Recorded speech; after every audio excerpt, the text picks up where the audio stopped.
There we go. Tried to do another method, but it didn't work. So, okay, if everybody would silence their cell phones, please, and we will say the prayer and pledge, and then we will get started.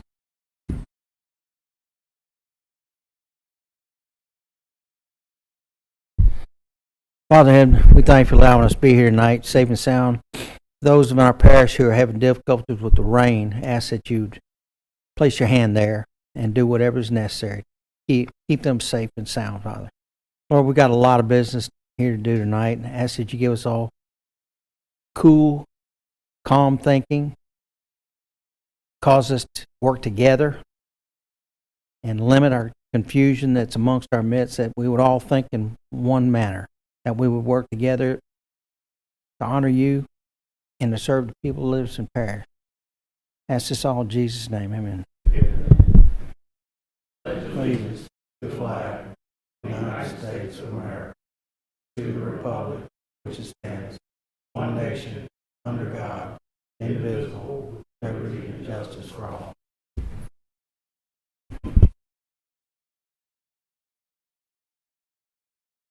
All right, good evening, everybody, and welcome to our special meeting of the Planning and Zoning Commission for May 12th, 2026. Our intention tonight is to hold a public hearing. So if we can first have the roll call, and then we will get started. Mr. Engler? Mr. Clemens? Here. Mr. Erdy? Here. Mr. Guidry? Here. Mr. Wax? Mr. Dana? Here. Mr. Burns? Here. Miss Ferris? Here. Miss Long? Here. All right, item number 5. We're going to open the public hearing. This is on the ordinance to adopt the Unified Development Code for Livingston Parish, providing for the consolidation and reorganization of land use, zoning, subdivision, and development regulations at Part 3 of the Unified Development Code.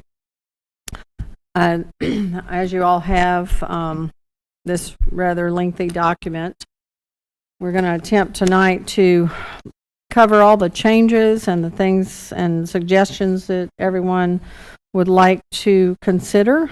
And so if we could we'll start with WSP's representative. If you would like to come up and state your name, please, Nathan, and sign in if you would. And if no one has an objection, what we think we'll do is just go from article to article. Many of them, there are no changes currently, but it'll give you the opportunity, if you've taken notes and there's something that you'd like to change, we can address that as far as, opening that opportunity. I believe the plan is to review the calendar for the schedule for this procedure, moving forth and going to the council, et cetera. So we will turn it over to you, sir, if you'd like to state your name, and I'm sure you've signed in. Yes, ma'am. Thank you very much, Nathan Lipson. I'm with WSP. As I mentioned, we're the planning consultants that have been working for a little over a year now on both the master plan and Unified Development Code for Livingston Parish. So nice to see you all again. I know it's been a bit of a hiatus. As the chairwoman stated, I just wanted to review the adoption schedule really quickly so we understand sort of what the path forward is from here. And so today is May 28th. Today was intended to be the day that you recommend this version to the council for adoption. Having recognized that there are quite a few changes that we've heard from the council and wanting to make sure that you all have the opportunity to provide us with some comments, we want to make sure that whatever is recommended for adoption is properly noticed. So because of that, we are recommending, and we've discussed with both your legal team and the council, a schedule that would basically look like whatever comes out of today will be finalized, a new version of the UDC with whatever adoptions are recommended by this body will be prepared. That will be provided to the council, and that will be introduced by the council on, one moment, the 28th, so that's later this month. They will introduce that ordinance for adoption, and there will be 3 weeks to meet the notice requirements.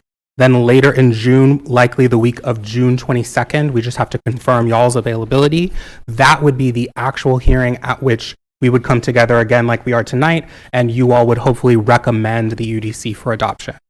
Again, after that point, there would be 3 additional weeks to meet the notice requirements. And this would come back before the council in June. So that would be in July rather, to make sure that we have the notice period met. And so that would be July 23rd. That would be the adoption.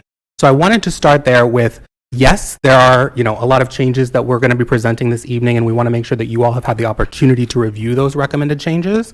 We've had some meetings to review this draft document. As a reminder as well, this draft document was provided back at the end of 2025. There have been quite a few changes that have been recommended by the council, sort of independent of this process that we folded in. But we did have 2 meetings in January of this year with the council. We got a lot of really good feedback that's been incorporated into this version. And then I'm going to walk through the changes that we've received between January of this year and tonight. We want to get your feedback on that. I've also had the opportunity to speak with at least one planning commissioner on the side, and so I understand that you all are reviewing these things and may have a lot of comments for us. As a reminder, we'll have plenty of time between now and next Thursday. Is going to be a period for you all to send us any comments that you may have. So if something comes up tonight, you want to chew on it a little bit, send us something in writing later. That will be included in whatever version is recommended to the council at the end of this month. So you're not making any recommendations tonight that are going to be final. You're not making any recommendations tonight that the council is going to be picking up without having reviewed a new final version. So I just wanted to make sure everybody was clear on sort of what tonight is, and that is basically the P&Z's first opportunity to speak with us about this, to sort of have this public forum. But we are going to meet the notice requirements and make sure we have a clean document that is meeting all of those notice requirements. You're saying we're going to be allowed to contact you directly, us? Individually? Well, by email?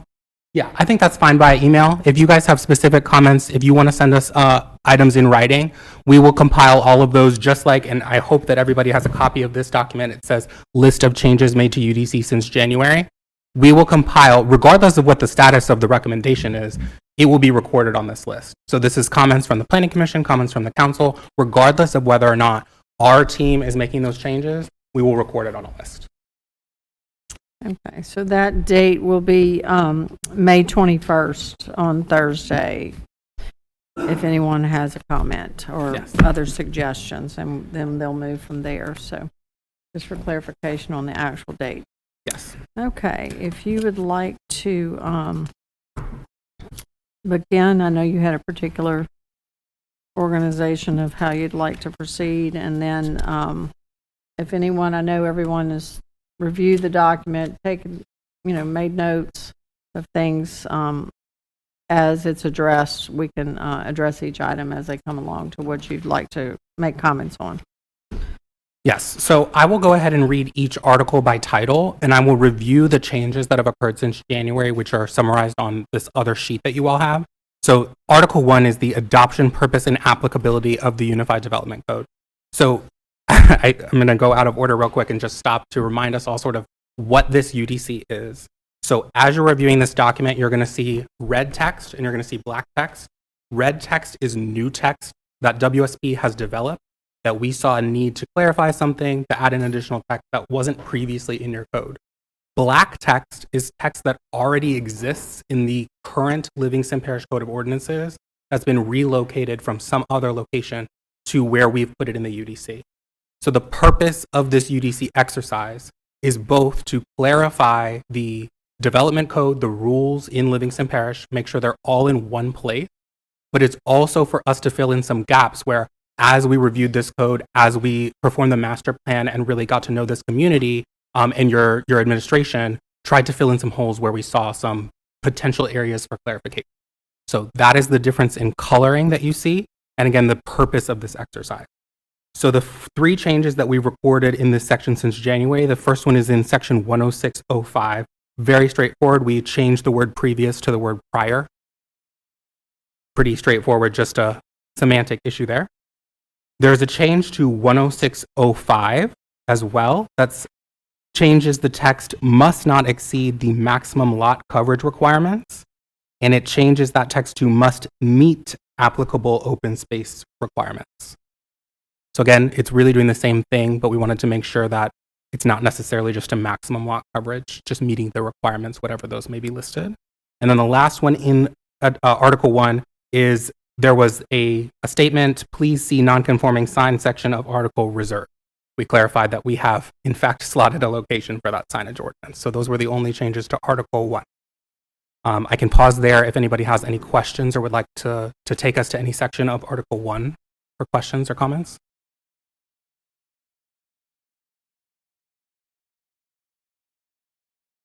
Maybe just a procedural question. So the way that we're adopting this, we're saying if anybody has a preliminary plat, they're basically, a preliminary plat approved, they're basically grandfathered with the adoption.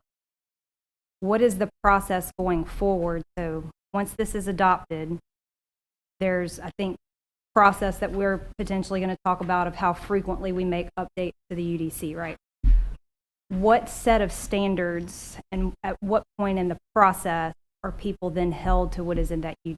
So are we going to have developers that are held to different versions of the UDC each time changes, amendments are made? Or is it then from this point forward, you have to comply with whatever is in UDC? Does that make sense? Yes, absolutely. And, feel free if the legal team has a different opinion than I may offer. But honestly, at this point, it is in line with what we previously adopted when we adopted the interim zoning last year. The rules that were in place at the time of submission are the rules that a developer is to follow. It is, from our perspective as planners, impossible to hold those developers to rules that they may not be aware of until after they have submitted those plats. So I think that is a very important and good question. I don't know if there's any. That's correct.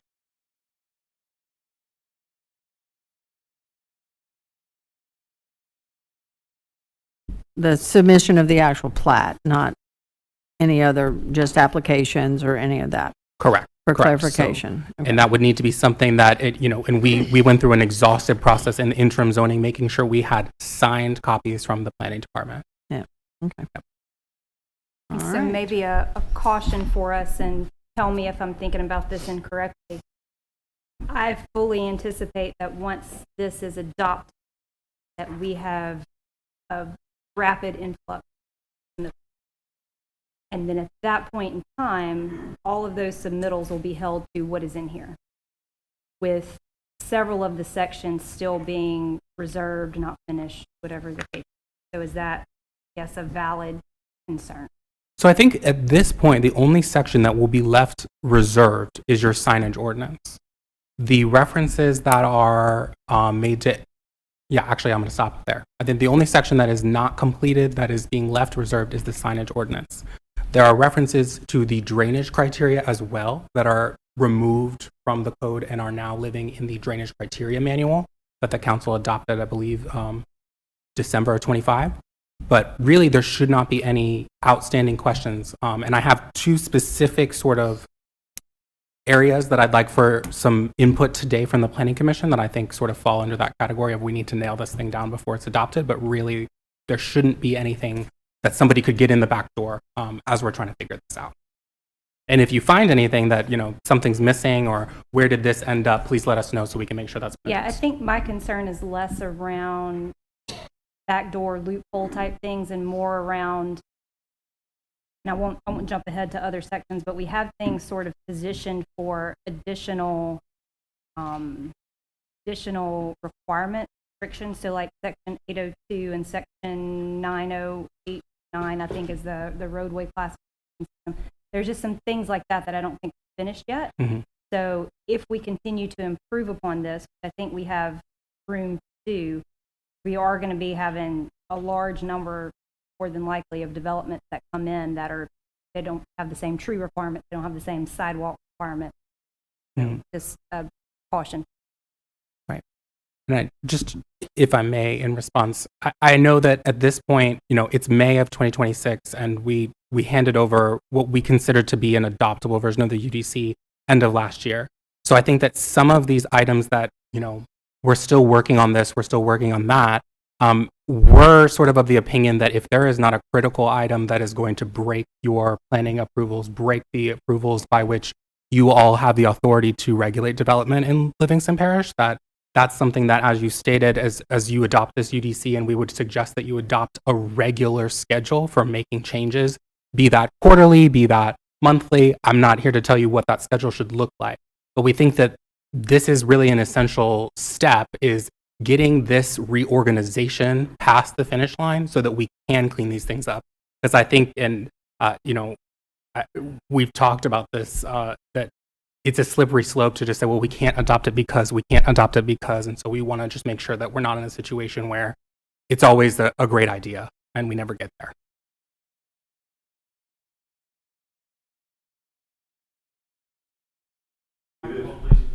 Anyone else, Can you hear me please? good if I talk loud? Can you hear me? Okay. I would just suggest to you that, Commissioner Ferris, it is a living document, and when it's suggested, it's approved, and then when the council finally approves it, that'll be a line in the sand that'll be drawn with whatever's written in the document. The developers will have to follow that until it's amended. And the whole idea of going 90 days to amend it is to gather up your considered amendments that need to be made and do it in an orderly fashion so that the developers can have certainty with regard to what the rules are and what they got to do and how they got to follow. But it is definitely, once you pass it, they got to follow those rules as of that date. That's it. So, and that's a direct answer to your question, because your question was, you know, do they have to follow? It's not a moving target. It's a stationary target for that period of time until it's amended again. All right, anyone else? Okay. All right. Yes, sir. So Article 2, and the first item on our change list, I will note, and you'll see on this first item as an example of that, there are changes to this list that aren't necessarily recommendations that WSP made, but rather were reactions to council action that took place before, or, as we were developing this. So the council voted to make R1.5 an active zoning district again. That's exactly what we're reflecting here, basically showing that, hey, this activity was already passed by ordinance, so we've got to reflect that. That's 201. 201.02 is pretty basic, just we added a reference there. The second change was to a specific section rather than just letting people figure out where that reference was. The next section there, we added some language that spoke to the lot, basically the physical constraints of the R3 zoning designation. And we do recognize that at this time, the zoning designation for R3 is inactive, but I think that a lot of the changes that occurred in the interim zoning code, we sort of deferred because at the time R3 was inactive. So we wanted to make sure that the physical constraints of an R3 development, even if at this time someone were not able to request that, are in line with what we think are appropriate. So that is what is reflected in that third one. Is just wanted to say this action is simply changing the people who actively already have R3 as their zoning designation, those rules. I do know that through some discussions that we've had, the R3 continues to come up, and where, it's been raised that it is appropriate in certain situations, that I feel like that's going to come up again. So it's here, like you say, so it's still here for that opportunity. Can I ask, is there enough consensus that anyone would have heartburn for us to recommend that the R3 zoning designation become active again through the adoption of the UDC? I think so, Mr. Burns. I've had some comments from some realtors as to why it's inactive, and Mr. Scooter done some research for me, and through Mr. Abe, that 1,700 acres, I believe, is R3 scattered around. But the realtors want to know why it was inactive, and I served on the task force, and I remember going in, it was inactive. I just wondered how it got that way. I don't think we should put high-density living in the far reaches of the parishes where there's no infrastructure to support that. I understand that. But along the interstates and the economic corridor, you know what I'm talking about, that would be appropriate where the infrastructure is. I don't think realtors and developers are beating down the door to do R3, but it's affordable living, and we surely do need affordable living like townhomes. and like garden homes in the price range, and not rely upon strictly mobile homes as for affordable living in the parish. So I guess I would ask you to not make it inactive, if that's possible. Yeah, I mean, it is active, or it is inactive right now. So we are happy to entertain that. I think the reason that it was made inactive when we first started on this, like I said, over a year ago, was that one of the first charges we were given was reduce the number of zoning categories. It's just there's so many zoning categories and we don't use all of them and we don't need all of them. So that was our approach, that we didn't want to rezone all of these people that had R3 zoning in place. And you're right, it is a very small proportion of the overall acreage of Livingston. However, I also am hearing that, the entire purpose of us making it inactive rather than deleting it from your code entirely was for this exact situation. We're hearing now that the market is demanding that this type of development is needed.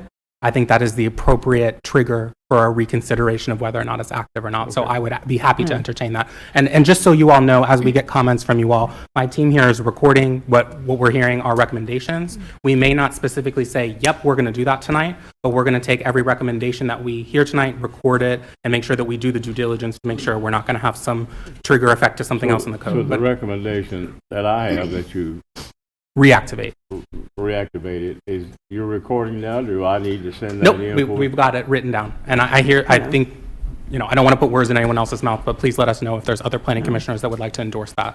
I would not like to endorse that. Okay.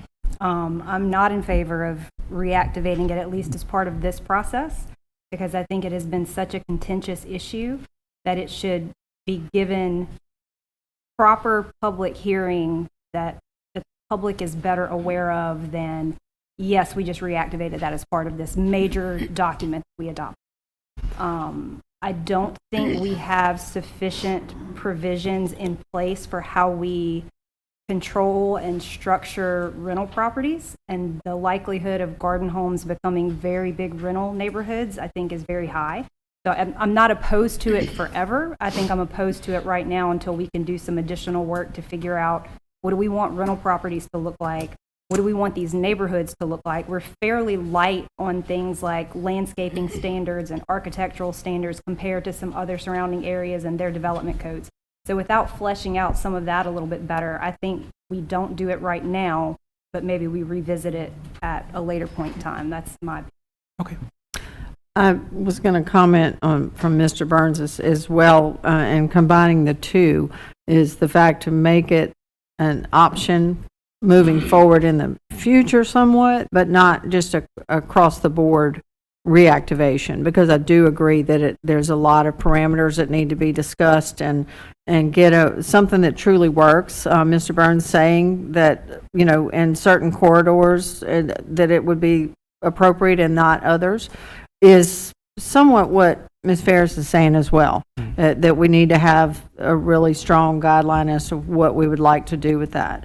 So I think leaving that open, but knowing we need to revisit it to get it much more structured is, and how you would want to do that in the document we can discuss. But I think it's a combination of both, that it's needed, but how would we want to implement it and let it serve the parish in the best way? Sure.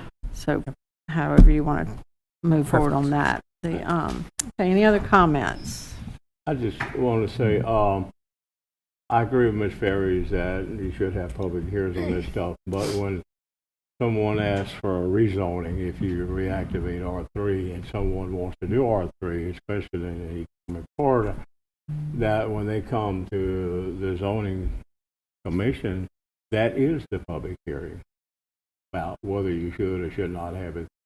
So that would be, in my opinion, that would suffice to be a public hearing. Okay. Yeah, and we will record these opinions. I'll have our team look into some of those standards. And honestly, this is a great reminder as well that we're going to make a recommendation. You all can speak with your councilman, and they have every ability to recommend an amendment the evening that this is that this is taken up for adoption. So I would encourage, we are not the lawmakers here. We're just making our recommendations. And it could almost become like a conditional type situation that they can be considered if, and versus not just a full available zoning that we'd have to go in and find areas and say it's R3 or whatever. It might be, that might be a possible approach, but Yeah. We can All look into right. that. yeah, I think we can move forward from that. All right, great. The next three, I'm going to just group together. These are all sort of clarifications, references to other sections of the code. So I don't think anyone should have any comments on those unless they're incorrect references. I want to clarify, it looks like we've removed the historical overlay. We have removed the historical overlay from section 204. It now lives in the section that we created for overlays. So all of the historical overlay, the airport overlay is all in section, Article 5. So that has not been removed, it's been relocated. Can we back up 1 second? Yes, ma'am. To 20201, the official zoning map. Item D, where it specifies about the official zoning map can be amended from time to time.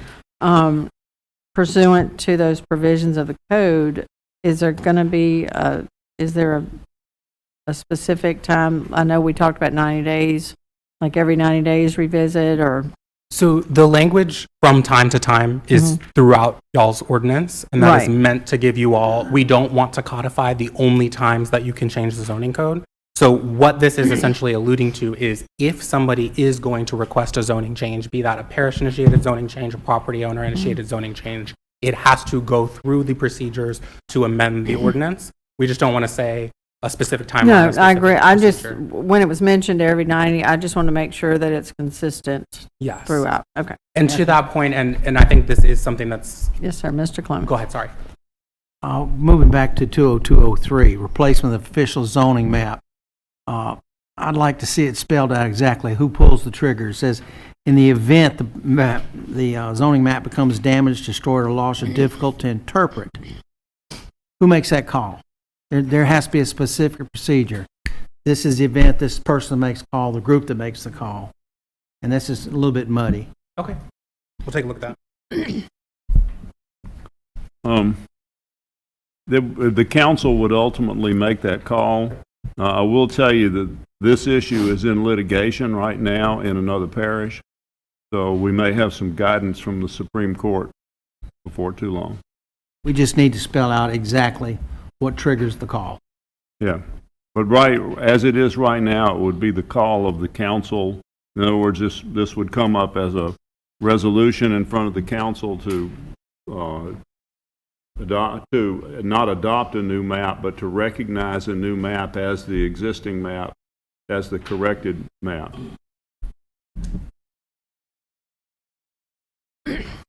So Are we talking about a printed copy of a map or the software in the computer, the map that I can go online and look at? I think Are we talking about a physical copy of a map, paper map? it's referring to either. So the official record of the parish. If the official record of the parish is not accessible, cyber attack, physical loss of the hard drive, or a physical printed map, if there's no record of what a property zoning designation is, So you don't have regardless of this what backed up in your... Say that again? You don't have it backed up in your computers? I mean, it's in the parish computers. I think this is like, we're talking about nuclear winter, so like it this just has is. to be done. Nuclear war, Yeah, it just We're has to talking- be, Yeah, that the whole world is wiped out? yeah. Right. It I know just- this may strike you as funny, but there are some parishes that have a physical map. Well, They that's don't what have it I'm on a thinking. computer. They got it in the parish council chambers. They got one map that they use. And if that map gets lost, St. John Parish, if that map gets lost, then it creates lots and lots and lots of question marks. So just covering the bases is all it is. And that's Okay. what they're talking about, Mr. Barnes. Yeah. So you're right. I mean, this is backed up 40,000 different ways. Well, all we gotta do is reprint it. You don't have to... Well, it's a really good point. Where do we define what the official record is, though? Right. Yes. Is that in the code anywhere It where is. it says this is the official record? We will take a look exactly. At some point, when you all agreed to use MuniCode as the sort of host site for your code, I believe that there were legal distinctions made at that time that this is your record of your code. I don't know exactly what that language is, but I would expect that your digital, publicly available copy through the Livingston Parish Muni Code would be that record. Okay, I This- apologize for digressing. That's but, okay. That's okay. If you want to hop back to where you were. In the same manner here at 20201, each change of the map shall be dated, signed, and certified. By who? That needs to be spelled out. That the planning director would be the one who signs, because that's the ultimate clerical person who keeps track of that. Well, then that needs to be spelled out. Yeah, I think we'll take a look at this entire process and make sure it is very black and white. Where you get a problem is because this is a living document that is, changes are commonly made on some kind of regular basis. The copy that they have in their computer won't be the exact official map forever. The copy that the parish is going to have, and if the copy that the parish has, you get hit by a hurricane and the hard copy gets destroyed, because this does make provision for a certified hard copy to be kept in the development department, and you have some kind of event that destroys the electronic copies, you've got to have somewhere to start from. That's what this is for. I just want to spell out who signs, because we have many documents that we cannot prove chain of custody in this parish. Lots of them. And I'd like to see it spelled out exactly which position, which person is going to sign each one of these changes. Anytime something has to be done, we need to spell out who is responsible. Because when we find something that wasn't signed, who do you blame? Right. What recourse do you have? None. I think we'll do a global search for this type of issue. If there's a specific approver or trigger, we'll make sure, and if you all see any other examples of that, let us know. But I think that's an important distinction is, again, the purpose of this is to clarify the process, the procedure. So we got to make sure that's the ultimate goal here. Well, and just for clarity, because one, we're discussing that the planning department would sign it, and the other is something that the council is responsible. Right. So just for clarity, I think that would be great. Absolutely. Okay. Now we're back to where you would like to be. Yes, ma'am. So the next two are both overlay sections. So the conservation overlay and historical overlay are both relocated to Article 5. Now, I did say earlier to Commissioner Ferris's point that the conservation overlay is another one of those reserved sections, so I apologize, I misspoke. But that does speak, again, directly to the conservation, to the drainage piece of this. So as you all may remember, WSP recommended that you create a conservation overlay and that might create some additional, more rigorous building standards. But with the drainage master plan underway and some of those definitions still being worked on, we weren't wanting to say these geographic areas that may be impacted by those ongoing models and ongoing analyses would conflict with. So that is another placeholder, is the conservation overlay, and we think that can either be updated to match the drainage criteria manual if that language wants to live there at some point, or if you all want to specifically put in what all of those criteria are in the conservation overlay. We think that that's something that needs to be in concert with the drainage master plan and with any of that language that we're just a little bit sort of removed from. So we wanted to make sure that team is involved in that discussion. But again, those two are just relocation items. And then that last one is, again, some clarification and references to where some of those other texts landed when we reorganized the code. That is the changes to Article 2. Any other questions on Article 2?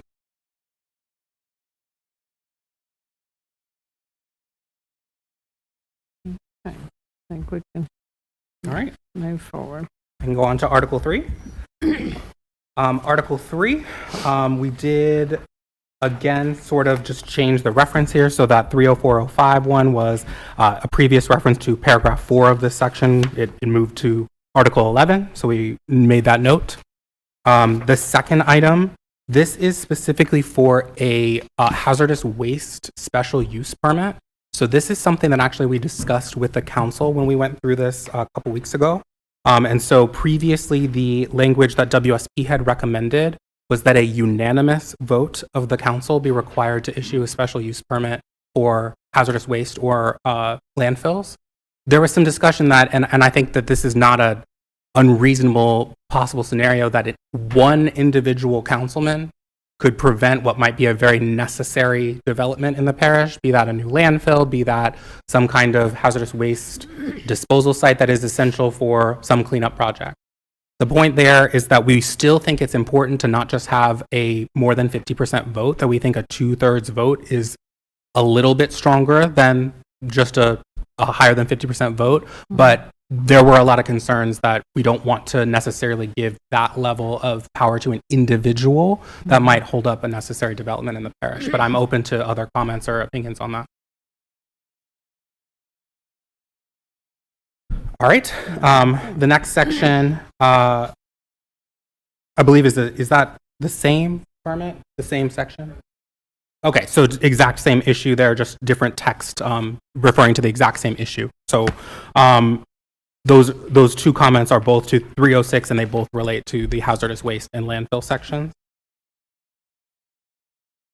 Oh, yes, thank you. And that was actually what was discussed last week, is that previously there was some discussion. Are we talking about 2/3 of the present quorum, or are we talking about 2/3 of the total council? So that is what is clarifying there, that the approval would come from an affirmative vote of no less than 2/3 of the total membership of the council. So that would be a minimum of 6 affirmative votes would pass that type of special use permit. And I do think that's an important clarification. Yeah. And I mean, I think you all can sort of see what a specific situation is. Like, if a proposed landfill is in an individual council district and that individual says, well, why my district and no one else's, I'm going to say no until you guys pick a different location for this, and sort of spiral into it's no longer a discussion about the parish's best interest. And so we think it's better that we have that path forward. 30704, I want to make sure we spend an appropriate amount of time to discuss today. So this is the section that currently disallows mobile homes in named subdivisions. So we heard that this was a point of contention with the council and that there were some potential concerns on both sides. So one side being, we've got this waiver list. So as you all, I'm sure, are very familiar with, there's a list of subdivisions that have already had somebody come forward and request for a mobile home to be placed on a lot in that subdivision. The current code reads that that subdivision is then added to a list so that any other individual, if they live in that subdivision, if they come forward to request a waiver to place a mobile home on a site in that subdivision, they do not have to come before you all. They do not have to come before the council. That's an automatic approval.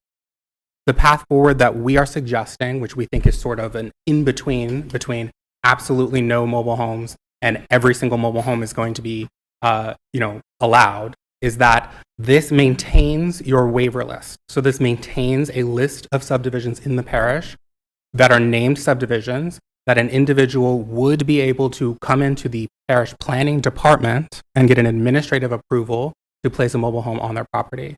What it gives right now is the opportunity for you all and for the council to take a look at that list of subdivisions and remove or add subdivisions that need to be removed from that list, in your opinion, or added to that list, in your opinion. What that would look like is, once this UDC were to pass, if an individual lives in a named subdivision that's on that list, they come into the parish planning department, hey, I have an R1 property, I want to put a mobile home, I'm in a named subdivision, it's already on the list. That can be administratively approved. If it's not on the list, it comes before you all, it comes before the council, and an individual waiver would be issued for that property. There is no longer the trigger that that individual property being approved for a placement of a mobile home would add that subdivision to the list. You all would have to recommend, through the procedure that we're going through right now, an ordinance change to add subdivisions or remove subdivisions from that list. So again, specifics here. Just saying that it may be initiated by the parish council. It needs to say it'd be passed by resolution, passed by ordinance, simple majority, 2/3 majority. That needs to be specific. Okay, yeah, we will revisit that on the specific passing of the mobile home waiver list update. We'll make sure that's clear. Yes. I do just want to make sure that sort of we all understand that the purpose of this is that we were hearing removing this entire waiver list is going to result in dozens and dozens of mobile home waivers coming to you all and having to deal with those on a case-by-case basis. And we recognize that there are some council members that they would prefer that to be the path forward. But we're also hearing that the point of, again, adjusting this code and trying to come to you all with something that is functional, one of those goals is reducing the number of waivers that is coming before you all. So I think I'm happy to sort of hear arguments on both sides. We feel like we've workshopped this a bit and sort of this is, as I said, a middle of the ground approach. Yes, sir. I have a question. In 304, 307, paragraphs 1 and 2, it talks about mobile homes. I see some typo errors and some duplication of sentences in 1 and 2. Do you want me to put that in writing and send it to you? It's just some typo errors. Yeah, I don't. Some things that I don't know if you want to talk about all these.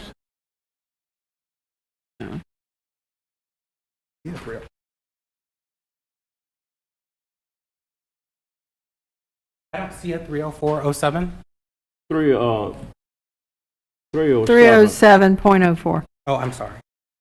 .00. Well, I guess it would be .00. Paragraph 1 and 2. Like, is this what you're? Yeah. That's what you're talking about? Yeah, I'm looking at it now. I'd be happy to take those in writing or now, either way. You're looking at a different one. No, not 04. It's 00. It's 307, and then paragraph 1 and 2, unless I'm missing a page or something, the manufactured. No, I'm looking at It's 307. 307.00. There is no 00, but that's what it is, okay? And paragraph 1 and 2 under manufactured housing and mobile homes. But mobile homes is manufactured housing, okay? And in this, you talk about mobile homes being manufactured housing, mobile homes, then another reference, you call them trailers, you say, and they're not really trailers anymore. I'm just telling you, do you want me to send this to you in writing? I'd be happy to Or take a you want look. to talk about it? So this is legacy language that I actually think we must have missed because we've been pretty careful throughout the document to clean up specifically references to mobile homes and manufactured homes. Well, it's not. And here, it kind of morphs back and forth, you know, and all the discussions on mobile homes. Technically, it's manufactured somewhere else. It's not a modular home. It's a mobile home, okay? But it's in one place, it references trailers. I mean, that's 60, 70 years ago, what they were called, but they're not trailers anymore. It's kind of condescending to talk about people. Oh, I mean, I completely agree. And under mobile homes, you talk about building permits for Class A and Class B. Class A and B is motorhomes, not mobile homes. I'm aware of, and I've been involved in mobile homes all my life, you know, being a dealer, and I never heard it's called A and B. I don't know what that is. And I talked to some mobile home people yesterday, and they never heard of that. So they're talking about motorhomes, Class A, B, and C is what they're talking about. It's just typo stuff, okay? Oh, I understand, yes. And where we have made adjustments, there's a whole definition section where we clarify this. I think this is language that is legacy. Because again, this is text that's been relocated from an existing section of the code that's code right now. Yeah. In your So we can- definition section, you specify a building that has a, May I finish, please? We're talking about in paragraph 1 and 2, the duplication of sentences that the building official shall inspect the manufactured housing. That also appears in paragraph 2. It appears twice, okay? Yep, and we'll strike this. This is legacy language. That Well, should- My question to you is, do you want me to put it in writing and send it to you? Would that be Sure, better? that'd be helpful. That would be better? Yes, that'd be very Going helpful. over this in detail right here, because it's typo stuff. That would be very helpful. Okay. Yes. Yeah. Mr. Burns, in the definition section later, they specify that manufactured mobile homes will have a chassis. Basically, there's a frame, Exactly. and a modular home does not. And that's specified deeper in this document. Well, a modular home is different than a manufactured home. They're totally different. Point is, agree with- that I agree with you. is the difference that is made deeper in the document. Manufactured home comes with a chassis. With a chassis, on wheels. correct. I agree with that. And that is spelled out later, so Yes, they'll it just is. submit this and they will get I'ma put it some in writing for you. clarification. Thank you, sir. Yes. Okay. And we did correct this in one other location. So we're all on the same page here. I appreciate you. Yep, I appreciate you highlighting that. That's a missed legacy That's all right. language that we need to. Right, we've discussed, it's in more than one location. So we've corrected in some locations. I appreciate you pointing that out, and let me know if you find any other one. Okay, so we were on 307.04.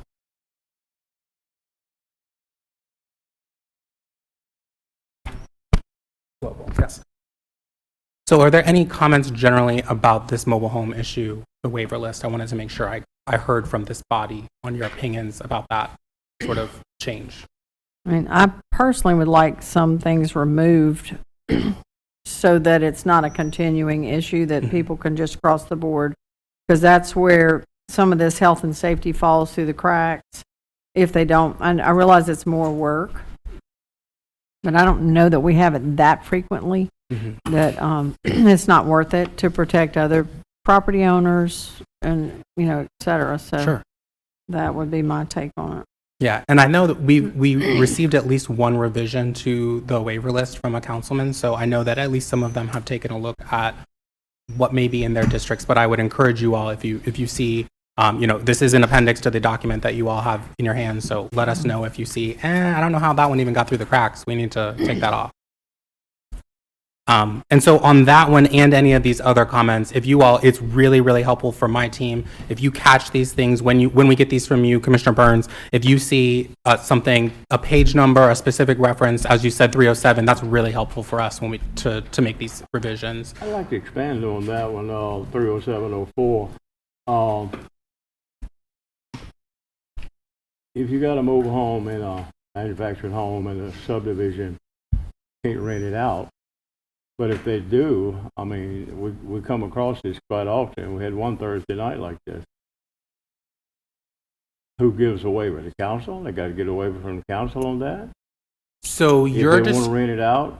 so you're describing somebody is requesting you're talking about a single unit on a property? Single wide mobile home in a recognized subdivision. Right. And if they want to rent it out, does a zoning change take care of that, or? So I don't think a zoning change would be the way, I mean, what you're getting at is the exact sort of concern that some folks have raised, and that's on the enforcement side. I think enforcement is going to be the issue on most of these zoning issues, and I can't really give you all a solution to So how that would type. that person, you'd have to get a waiver then? The owner of that mobile home or the lot would have to get a waiver. Yeah, that's why we're saying they need to come back through, not just be grandfathered in because one trailer got to do it, now the rest do. Yeah, so that individual, Yeah, it'll resolve. I mean, a lot of that'll happen when they have to come before the body to get the approval. If I'm reading it correct, if we do approve a mobile home, manufactured home, in a residential area, it doesn't set precedent for so it's on a one-on-one basis. correct. So that prevents, everybody and their brother moving a trailer and it's all mixed Exactly. to Correct. break it down. Yeah. Yes, that's the goal. Thank you. All Well, right. only in a recognized subdivision, that's the only issue that I'm talking In this about. section, And what we're addressing here is specifically ag, R1, and R1.5 allow mobile homes by right. Asterisk being if they're in a named subdivision, that is what prevents them from allowing the And placement of it's mobile home. prohibited in this clause. Right, This Correct. clause prohibits that. correct. correct. Unless they are on the mobile home waiver list or they come before you on a case-by-case basis for a waiver. For a waiver. Correct. Okay. We had to have waiver to do that. Okay. All right. All Let's right. move forward.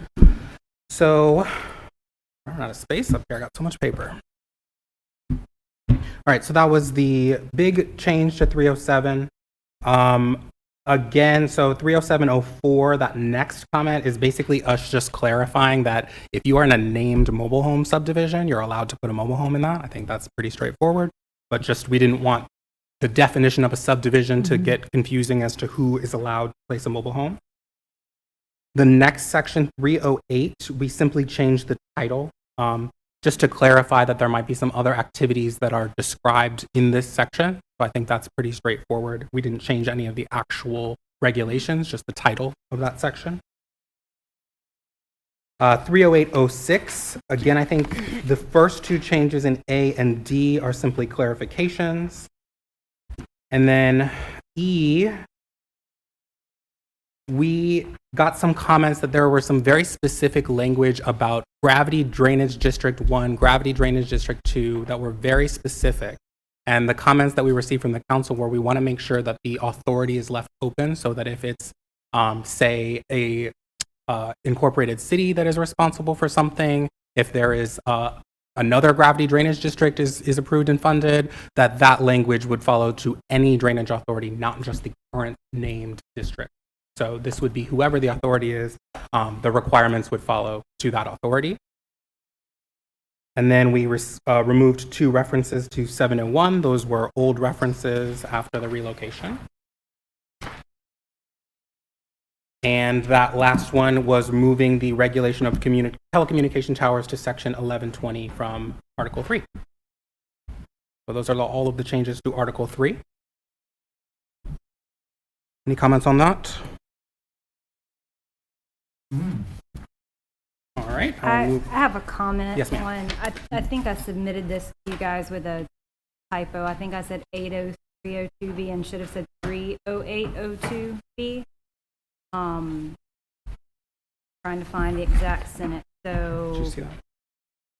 an attempt to produce, test for, or investigate the possibility of production of oil, gas, or other minerals. So that talks specifically about production. So this is legacy language, right? So this is not what you guys have touched, but something that we should probably consider is other operations besides production. So other operations feels vague. And there are other hot button operations right now that I would think we would want to be handling the same way in terms of roads maintained by the parish council if those roads are being used for other operations that we may want to define with a little bit more specificity. Okay. No. Do you have that in specific reference? You have it? Yeah. Okay, never mind. You got I it. sent it to you, but I think I sent it with a typo. I think I said 803 instead of 308. I got you. You found it though, Abe. Okay, we've got that one. Thank you. Anything else in Article 3? All right. We will go on to Article 4. So Article 4 is titled Lot and Building Standards. The changes to this section, the first change again reflects a change that was made by the council. So those are changes to the minimum lot sizes for R1.5 and R3. Again, we did not make those recommendations, just reflecting those changes. I believe that 40302 was at the recommendation of a council member. So that was just an increase from 7 to 8 feet for the side lot line. And then we had previously listed a placeholder, I believe, sorry, I need to pull up 40302, remind myself what exactly this is referencing. Thank you. 40302, and that's number 4, which references an accessory building. So that is the setback requirement for an accessory building. It was listed as X before. We wanted to make sure that the planning department were able to weigh in on that, and we discussed it with them and landed on 15 feet. And that is not including dwelling units. So we're talking about a garage, workshops, that type of stuff. 40304, we removed section 2, what we consider to be very vague, other buildings. So we believe that the language already clarifies that. And then section 40502, we had worked on a tree conservation ordinance, which we currently left that in as a placeholder. So there is some language that already exists that our team worked on, and we think that might be a good one to sort of put in our back pocket for the next round of this UDC. But at this time, we just didn't want to add something that's maybe too arduous and hasn't been discussed at length with you all. So those are the changes that I have for Article 4. I think this is a very meaty section, so if you all haven't gotten an opportunity to take a look at this, please, make sure, I know these are the types of things that you all are hearing when you're looking at proposals. And yes, sir. Yeah. I have a question about, maybe you go in there, 40401, Mhm. .01. setback requirements for state highways. It says a minimum 50-foot setback shall be maintained along all property fronting the Louisiana State Highways, 50 foot. Is that structures that face the highway or side, the rear or the side? Does that apply 50 foot? So that would be The rear and side? It just If- says frontage.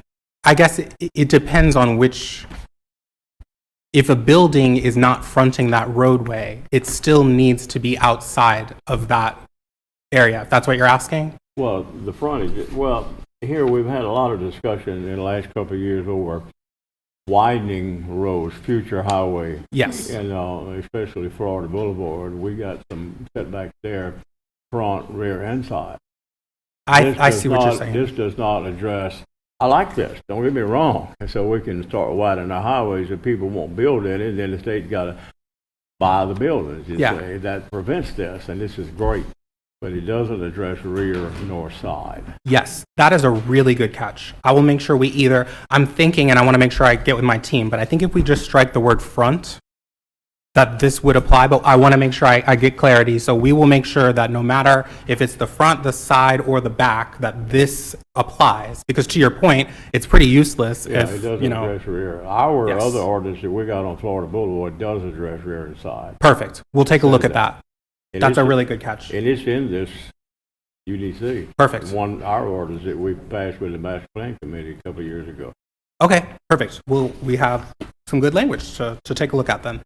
You guys got that one? Perfect. Great. Anything else in Article 4?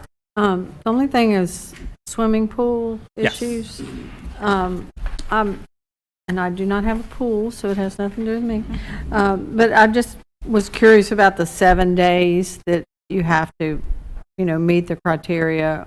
And then, because realistically, to get a permit and, you've been out of town and your pump had broken and your pool is a disaster. Yeah. The reality of a 7-day turnaround for that Mhm. is, I don't see that real doable. Okay. So it's just something, logistically, it would be a challenge, I think, in that short of a period of time. Sure. Other item, 40502, maintenance required landscape strips and buffers. All landscape areas shall be maintained. By whom? 40502. Gotcha. Yep. We'll clarify. Yeah.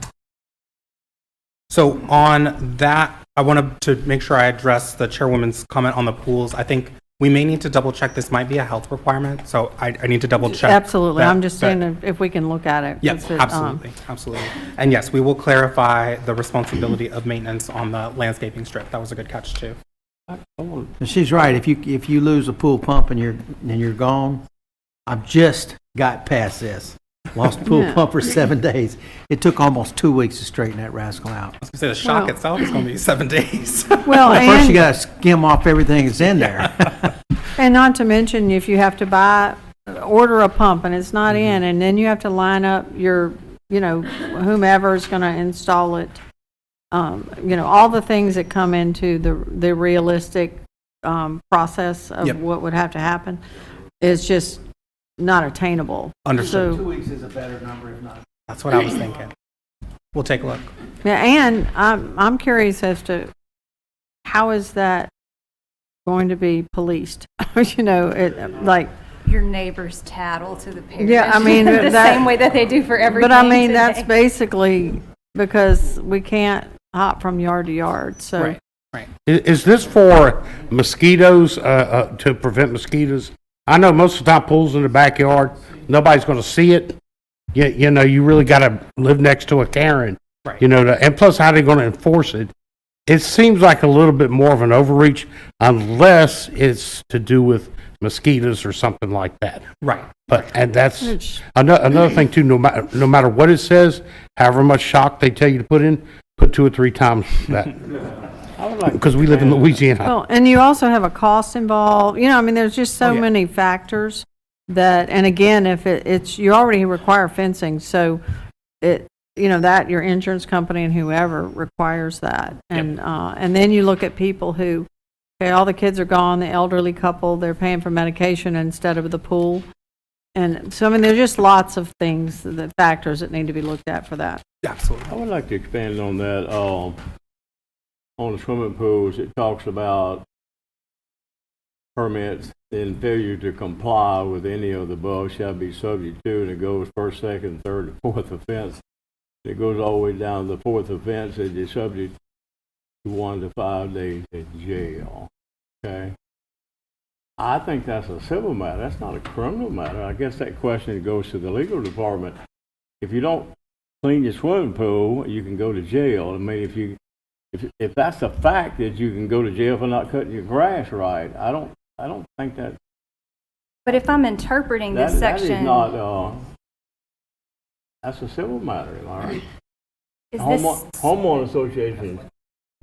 this swimming pools for all zoning areas, all types of development, a person with 10 acres out in the sticks, as well as a very dense neighborhood? This is the same requirement? Yes, and Okay. So I think, to Mr. Burns' point, are you going to arrest the person that let their pool go because they're elderly? But are you going to arrest the person who built a nice neighborhood and had a community pool and now there's alligators living in it? There's a big difference there, I think, in terms of an elderly couple out in the middle of nowhere who have a pool that they've quit keeping up versus a community pool that's part of an apartment complex or a neighborhood or something like that they've let go and is now a public health hazard. I guess my beef is that jail time for a civil matter. I don't think the parish can do that. Am I right, attorneys? If it's a civil matter, if you don't clean your pool, you go to jail. Well, the parish can define what a crime is, and if it's promulgated and people know, then if they intentionally violate it, then they've committed whatever the crime is. Now, the question that you're raising is somebody may not have intentionally, if somebody orders a pump and the pump hadn't come in yet, they haven't intentionally violated it. So I'm going to toss in Mr. Burns here. I don't think we want to include criminal code in the Unified Development Code.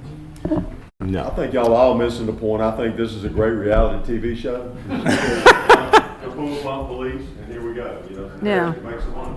So I think y'all are getting into the weeds and the minutia and stuff. You're gonna be here not 4 hours, you're gonna be here the day after tomorrow. Well, my question is it a civil matter or a criminal matter? If it's criminal, I think that's an overreach, really an overreach.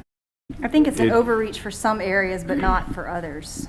So if you have, let's say, like the neighborhood that we just approved on Jubin around the Dairy Queen, the big, like a higher end rental development, right? Mm-hmm. If they don't keep up their pool and somebody gets hurt, if a child can wander into it because they failed to comply with the ordinance to put up a fence, that is a totally different thing in my mind than, your pump hadn't come in yet, right? Well, so It's a civil matter. yeah. That's not Or it can criminal. be looked at as if you have possibly we had something saying a community pool, something more that affected the entire neighborhood, that all the individual homeowners don't have a say-so. Like they can't, because it's managed by the HOA or whomever. And in that case, they have the actual owners of the property. They're going to still maintain those common areas, et cetera. But let's just review all of that if we could. Absolutely. And I did want to go to 40305. okay. Where it says that a fence cannot exceed 5 foot in height.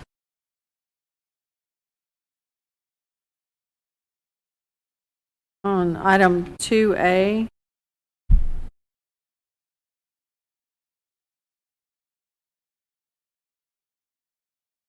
So If you go to 40305, go down to fences, and then go down to number 2A. yep, I see it. Just trying to make sure I'm reading the whole thing before I respond.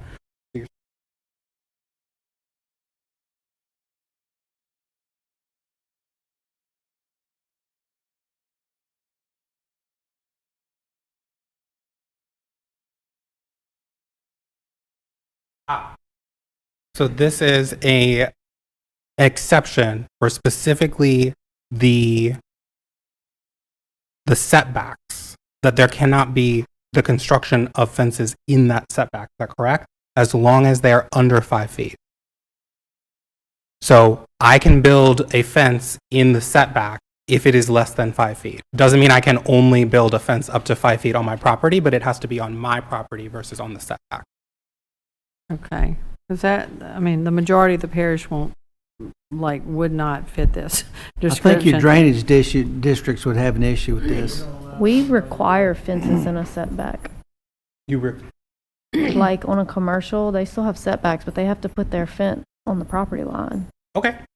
Yeah, this is, yeah, and even just the whole issue, I think we need to revisit, because the height and the standard fence is 6 foot. So that in itself, a cost is going to go up considerably, because they buy, the people installing them get 6 foot boards. So they're now cutting every single board. And that's just from a logistics standpoint that it doesn't make a lot of sense. So if that's something we need to visit, if we could. Understood. Not I think dwell on it, but let's visit it and see what we can do about that. we will clarify, and we'll make sure we And work look with, at what, Yep. everything involves. Yep, we'll make sure we work with parish engineer and make sure this is not in conflict with anything. I have another question. Yes, ma'am. So on that same, well, I guess you go down to swimming pools. It's talking about being located in the rear yard. Are y'all meaning the setback? I'm sorry, which section? 40305 C Mhm. 1B.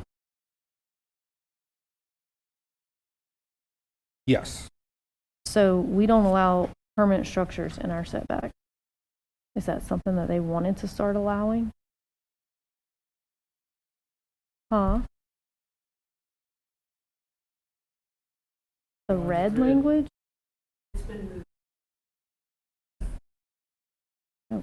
I'll follow up with you on this, because I think Okay. the issue here is making sure that we're not putting any language in here that's allowing people to construct things in the setbacks. So I just want to make sure that whatever language we're recommending is A, compliant with the setback requirements already, but B, is not creating any sort of issues that is going to be in conflict with the standards that already Right. exist. I think there's several things we need to just kind of Yes. look at in this. We will confirm construction requirement or construction allowances in setbacks, if any, but I don't think the intent here was to add any new allowances that are not already in place.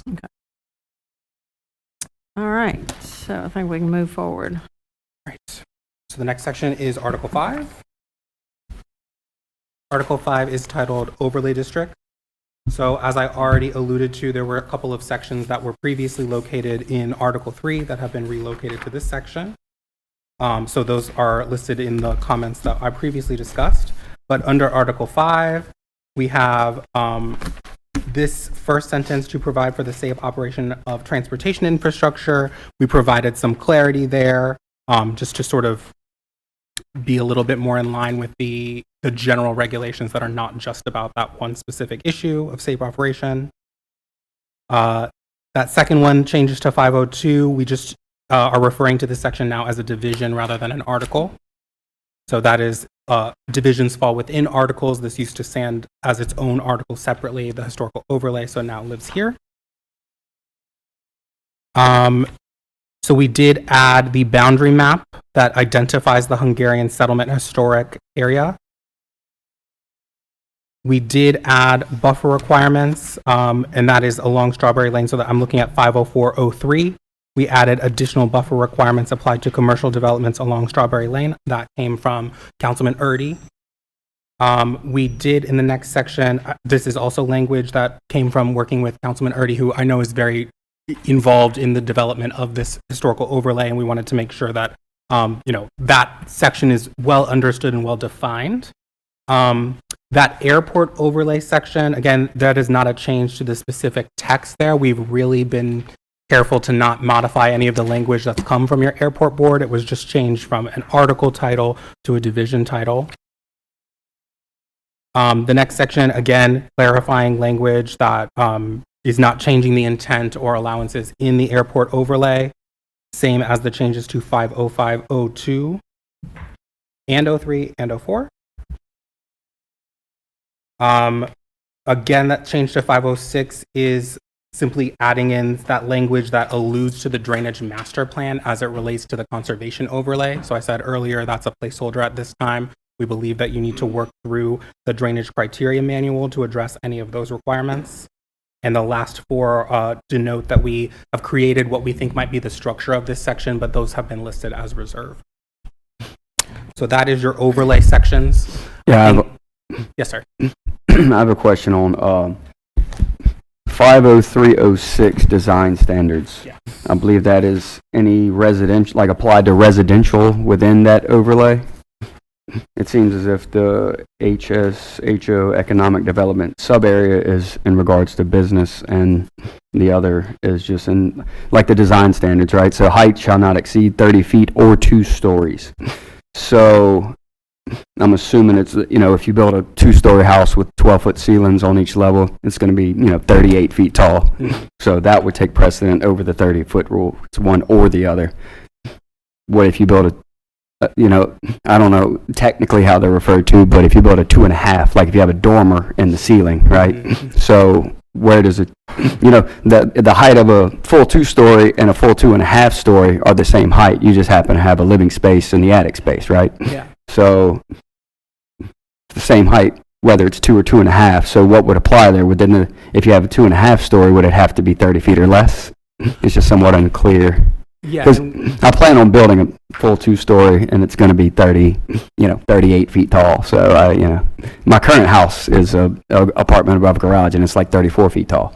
So, I don't know how that should be clarified there, because a 2.5 and a 2-story are the same height, Sure.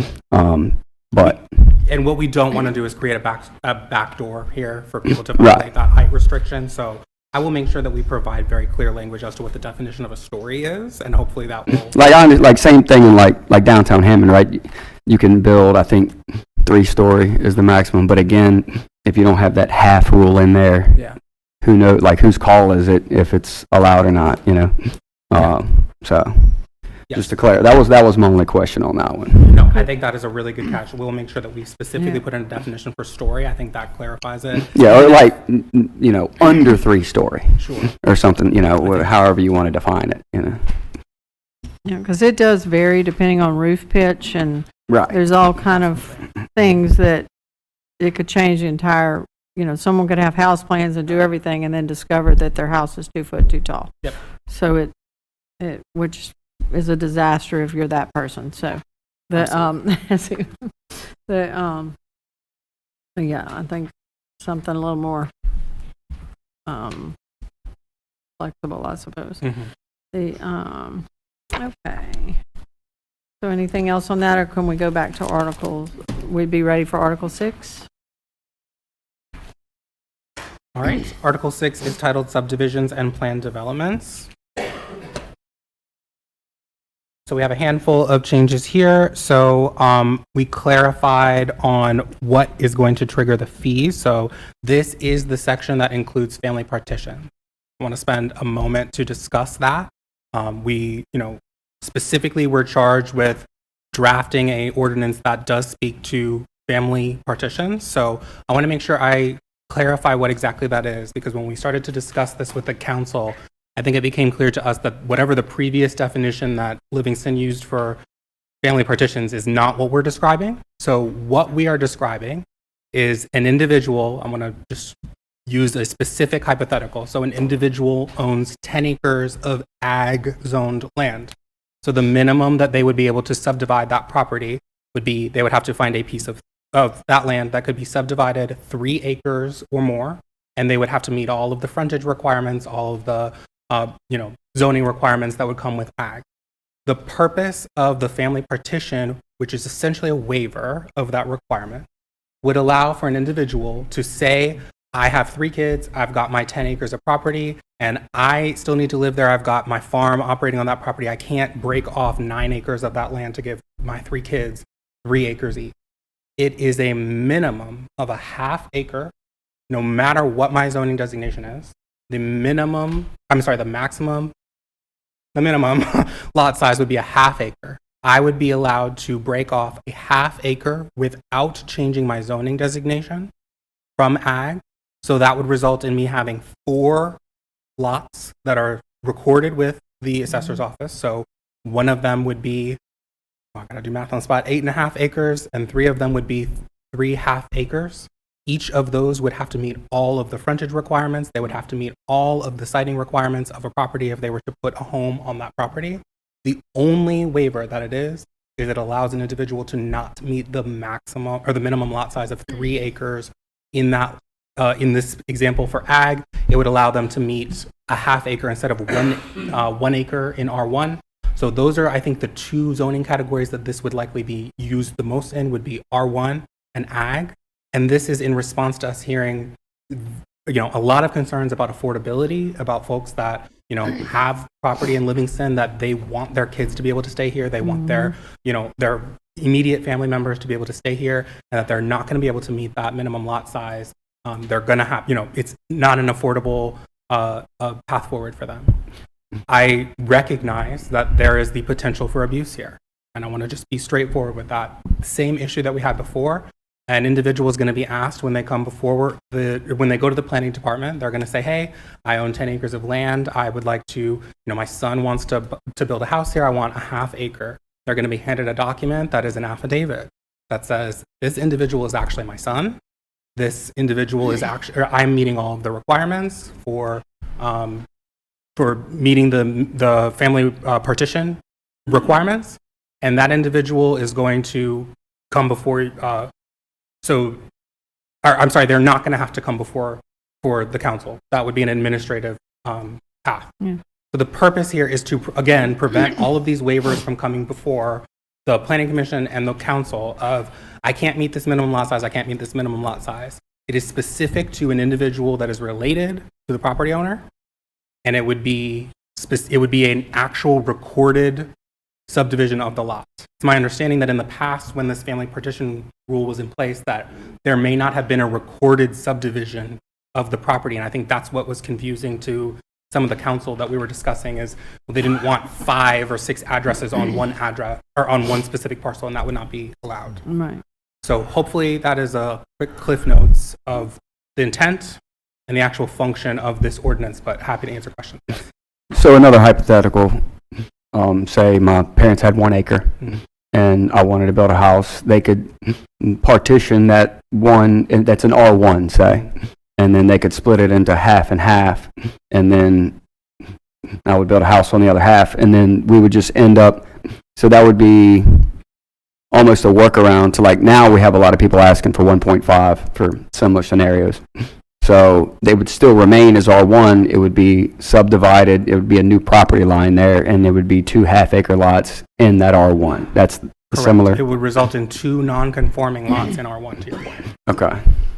Okay. And one question or point I wanted to make is one thing that we do run into, one we had recently, the configuration of the property would never fit having 4 lots on frontage. Right. It's just impossible. Right. So I think that's something that is more often than not attainable. Mm-hmm.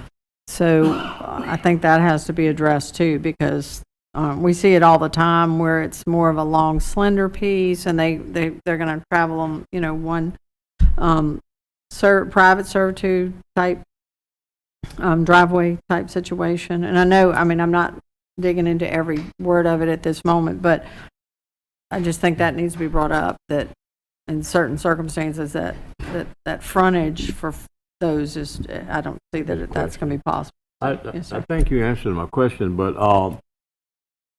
you have the parent track, and the parent gives 1 acre to 3 children, so that's 4. Mhm.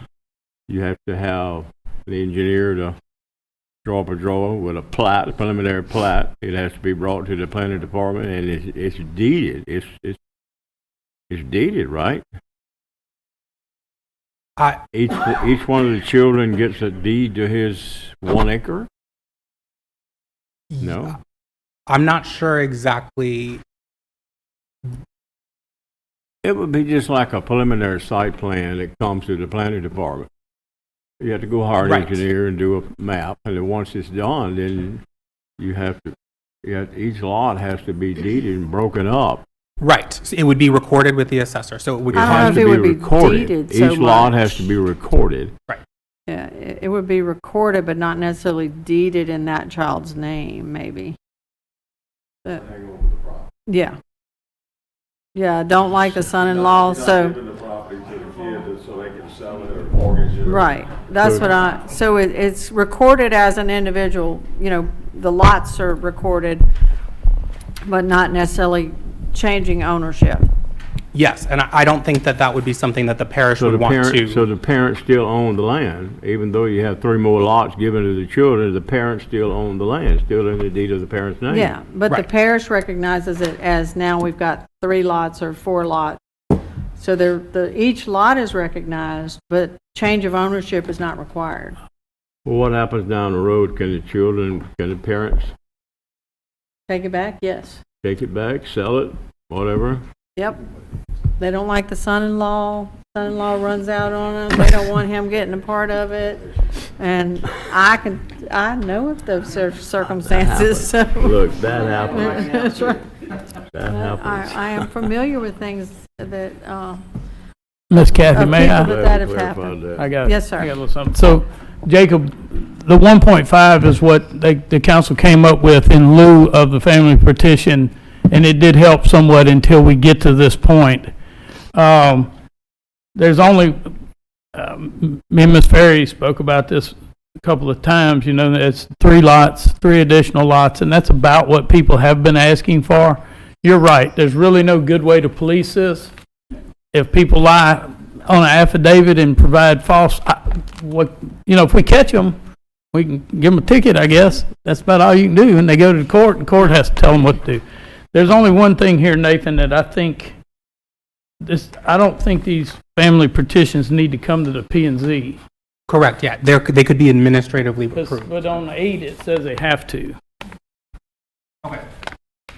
And We will that's take- up to you guys. Y'all want to see them all, that's fine. Usually, they come in and they're in a hurry to do this. Then they come in, though, if this passes and it's in there, they're gonna have to go get a survey crew and do a bunch of things. So it's probably not gonna be a real pressing matter anyhow. If y'all want to see them, I don't know what the number would be since I've been here 14 months, 15 months, but it's been quite a few people trying just to do one lot for one kid to put a mobile home in their yard, and they couldn't do it because of the zoning. So a couple of questions on that. So as far as whether or not it should come to the planning commission, so as it stands today for minor resubs, correct me if I'm wrong, I think the planning director can choose whether or not those come before us. Is that right? That's changing in the way that minor resubs are written, right? So the parish planning director shall notify the council member. Planning director may send the minor subdivision to the parish council if any drainage or road infrastructure is required, but there's nothing in there, I don't think, that says the planning director can send it to the planning commission if they want. That looks like that's different. I would say it needs to be consistent. Like, Okay. however we handle minor resubs, I would think we would handle family partitions the same way. So if we want to leave it to the discretion of the planning director to say, this one looks a little iffy to me, maybe we should get some more eyes on it. Maybe we put both of those at the discretion of the planning director. I like it. Don't make it like hard-coded either way. I like it. We will record that. And I did to Commissioner Burns's. Just wanted to call Mr. Burns's attention to 11 under this section. The following statement shall be added to the property deed and survey plats. The first one says, after the maximum property division have been given, no further divisions are allowed until the servitude is brought up to the parish road right-of-way standards. So I feel like we do have some language in here that speaks to property deed and survey plat recording. I think we'll revisit this and make sure it's very clear what exactly we mean by deed, what exactly we mean by survey plat, because I want to make sure we're very clear here. So I see that the word deed appears in here. We'll make sure it's consistent. So something Mr. Erdy said kind of made me think of this. Family partition is not going to restrict people from placing mobile homes, correct? So Correct. you could end up with, but it has to be a minimum half acre, which Yes. is the same as what R1.5 is. Correct. So that's not too bad, because I was thinking ahead to family members pass away, whatever, sell the property, and then you have a non-conforming use with a mobile home on it. They can continue with whatever use the property was used for at the time, but that doesn't really put us in that bad of a spot, but similar to where we're placing mobile homes. Okay, I talked myself right out of it. Okay. All right.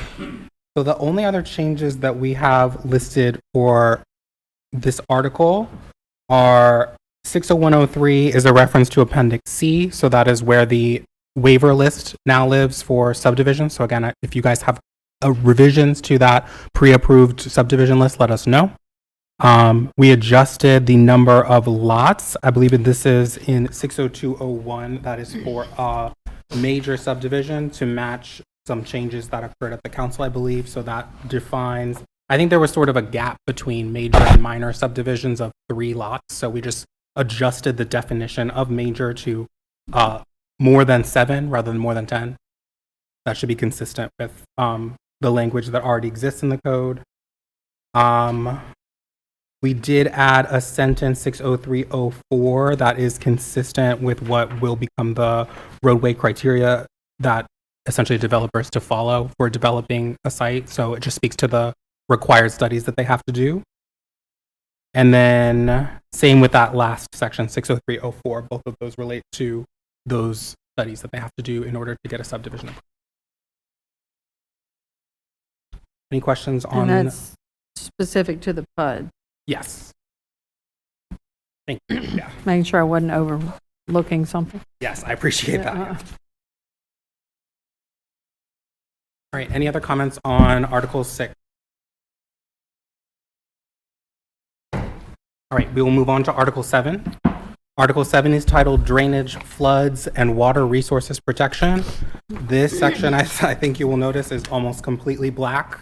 Pretty much the only changes that we made to this section were grammatical or references to entities that may have needed to be corrected. Again, that was intentional. Most of these were just modified at the end of last year as a result of y'all's drainage master plan. So if there are questions about these criteria, I'm happy to take them down, but it is likely that I will say I will have to get back to you on this. Any questions on Article 7? Okay.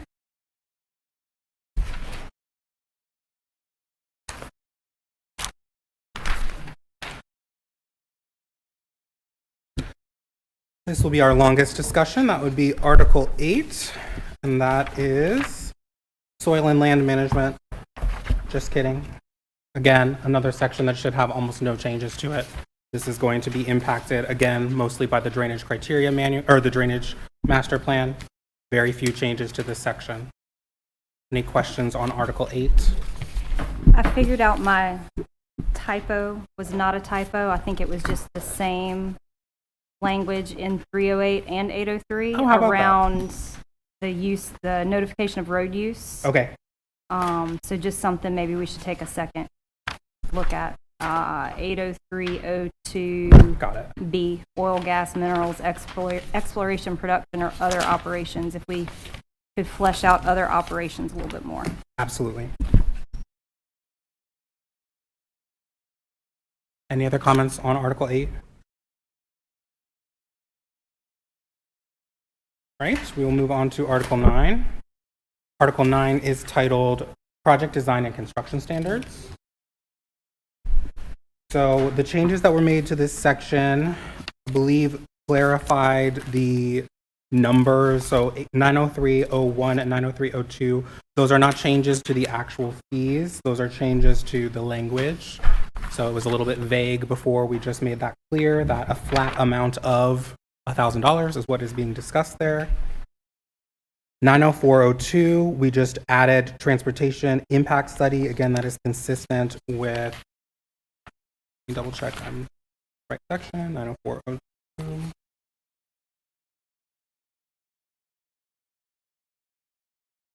Residential construction, yep, so that is consistent with subdivision approval.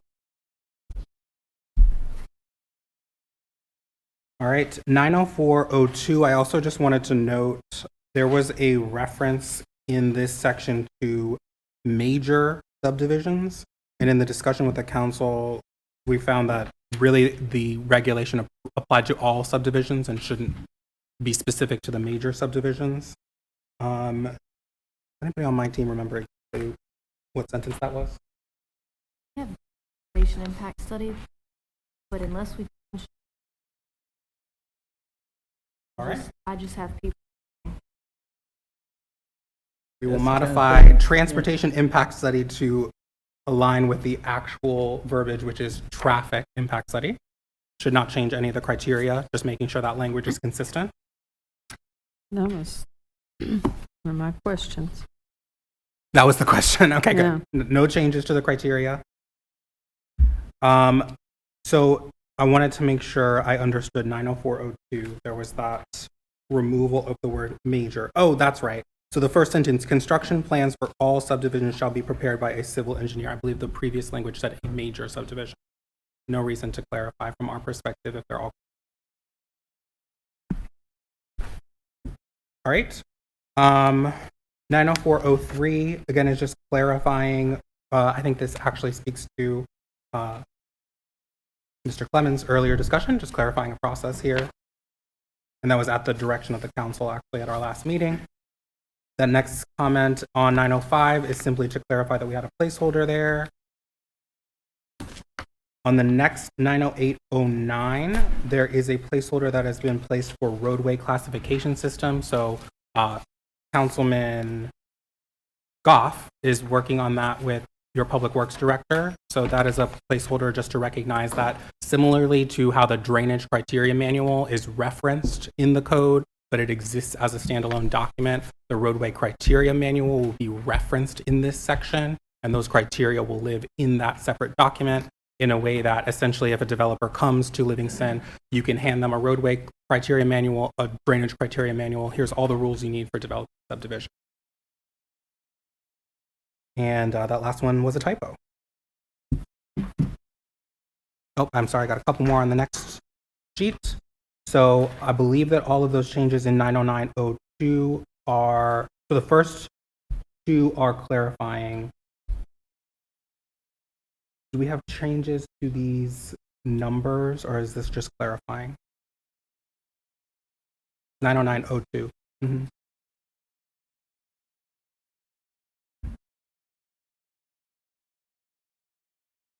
Mm-hmm.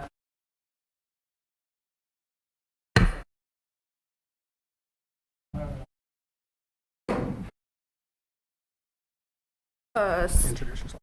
Casey Salvatore, WSP. So 90902 really focuses on the latest guidance that is out there. It gets updated pretty regularly. So instead of referencing, I think it referenced a specific year, we changed it to latest.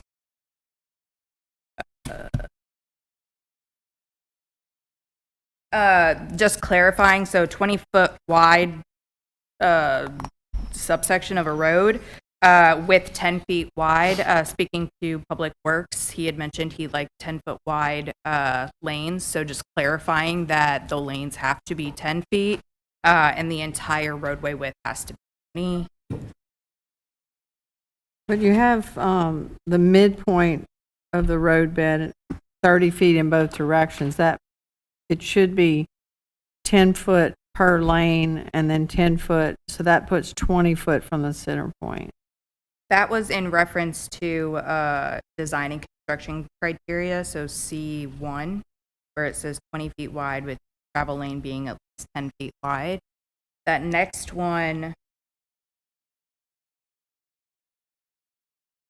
this just discusses what the width of the ditch should be, including the lane. So with that 10-foot lane and then whatever the width was for. They were talking about, yeah, didn't you say, I believe, and I recalled him saying he would like 10 foot? 10-foot lanes, yes. So a 10-foot lane and a 10-foot servitude or on the side would be 20 to the center, Gotcha, yeah, we can change that from and 30. instead of 30 to the center. Yeah, I think it was just a You need a mistake. 5-foot shoulder too. So then 25. Yeah. Well, I mean, I y'all can like look at it, but there was more to it. There Yeah, I is a wanna- 5-foot shoulder. We worked through this pretty closely with Mr. Dugas, so I'll make sure that he reviews this language and is, Yeah, because from the center point, if it's 30, that means they're allowing 60 feet, which is more than what we had discussed Okay. before. So I think it's the 10-foot, and then he said overall he wanted For 10-foot open ditches, they have 60 feet. We have 60 foot of right of way of the whole, for open ditch subdivisions, which The, this is open ditch, the, right this second. we're okay. looking at. Item E on that same section, compacted 8-inch crushed limestone can be utilized as riding surface. I think we also need to specify the size of the crushed limestone, of the individual. the individual. limestone. That's not 8-inch rocks, that's 8 inches of crushed rocks. But Sounds like a rough roadway to me. but if you buy limestone, you understand it's bought according to size, and that needs to be specified here. Yes. Okay. We will clarify. And Morgan, I was looking at item 3 where it's the subsurface drainage. It still has the 30-foot.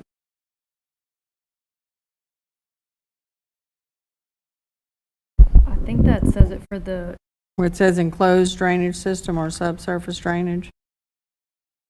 They're saying 30 foot from the midpoint of the road. Is that still necessary? I mean, did y'all change the servitudes to 60? No. I don't know. I would have to look back, but I believe this was just reorganizing language, but we can If there's a back. change Yeah, we might to need the to check with criteria, I will Robert. make Just sure. check with Robert, get it right. Yeah. Well, but I think it's important that if there's a change to the criteria, that the planning commission be aware. So I'll make sure that we clearly denote if this is a change to the existing right-of-way standards, or if this is just us clarifying what. Yeah, and it's open ditch versus closed and subsurface, so I just want to make sure we've got it all. Yeah, definitely. And then we add roads in here just for clarification, so streets and roads, just to cover all bases. There was the existing text talked about used streets and roads interchangeably, so changing the text to say streets, so it's Right. consistent. And you will have those that would call that out, so. Oh. Again, clarifying the 10 feet in width of lanes. That.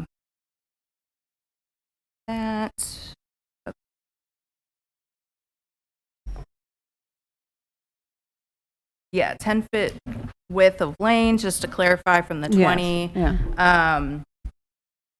The text states 4-foot sidewalks.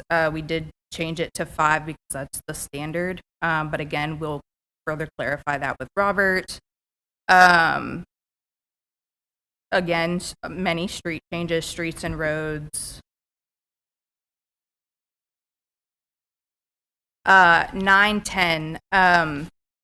So currently, as the text stands, I believe there's only one future growth corridor. We have heard from Robert that eventually there could be more growth corridors. And so we want to leave the text open to where they are able to identify further or future growth corridors. I think that might be it. I have a question on the boulevard. Okay. So is this for only when it's not curb and gutter with the 5-foot shoulder? So it says with a 5-foot wide shoulder on each side of the roadway. If it's curb and gutter, they typically don't do they don't do they wouldn't do a shoulder for curb and gutter. Yeah, we can go back in that text. Yeah. and Okay. change it. And that was it's like some inconsistencies. So I just want to have all that reviewed, please.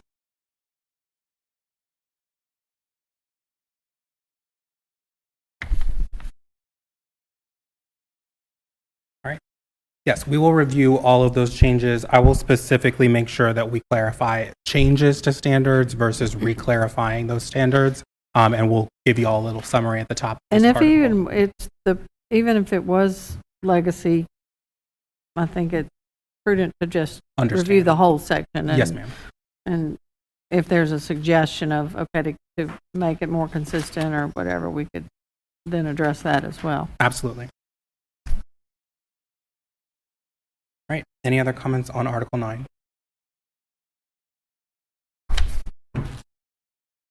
All right. We will move on to Article 10. Could I back up to one from Article 8 Yes. real quick? 8, yes. 80607, let me see if I can get back. I think it was 80607B2.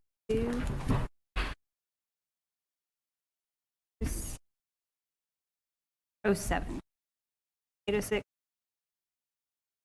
Hold on, I'm gonna find it. 07. 80601, item 7. The owner and/or operator must have an emergency response plan capable of handling any emergency. Who deems the response plan? How are we going to define that? That's a good question. I can get clarity on that. I will strongly suggest that at this time, we don't spend too much time on Section 806. And I feel the need to clarify here. Section 806, which is titled Carbon Sequestration Regulations and Permitting, at this time, based on state law, is unenforceable. So Livingston Parish does not have the ability to regulate the location of Class 6 wells based on state law.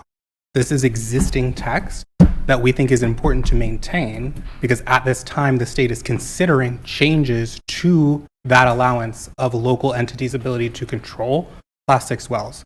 So that's the reason we left this in. We want to make sure that if a trigger occurs where you all do regain that authority, that it sounds to us like the interest of the parish is to maintain control over this. So we don't want it to be the Wild West and have to be back where you guys are rushing to put legislation in place. Just want to clarify I that. think what we could do, though, is potentially look at pulling some of this out into like a separate section around emergency response in general. Sure. And then we might have to have more specificity there. I don't know that we have anything elsewhere or that we necessarily need anything, but if we're going to write it down, then it would be good to maybe make it more general to not just CO2 release, but well failures, pipeline failures in general, and what our emergency response plan associated. Maybe we look at stating that somewhere else in the code as well. Absolutely. Yeah, I think I have to answer that. It's going to be LoSEP. And if you notice this week, they're having the hazard mitigation plan that people are like, oh, that's probably for CO2. It's for anything. Mm-hmm. It's so they can respond. They train for all of the different things. So I'm sure it's going to be under LoSEP. Okay. Chris Anderson and his group. All right. Okay, Article 10, we all really like. Okay. That's our placeholder. Is that right? Our blank page. All right. Any stinging comments on Article 10?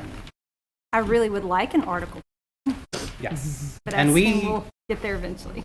we understand that there is work within your planning development department to develop some language here. We just think that this is something that we do not want y'all rushing into. There is nothing in your code right now when it comes to signage. I can tell you as somebody that has an undergraduate degree in urban planning, the case law behind this is the reason that I have a job. So y'all need to not rush into, we have a lot of rights in this country that are established by federal law, and signage speaks to freedom of speech in a way that I ain't touching without a lot of help from these people over here. So that's going to be a special project. So Article 11 is titled Procedures and Permit. Got all jumbled up here. 1 second.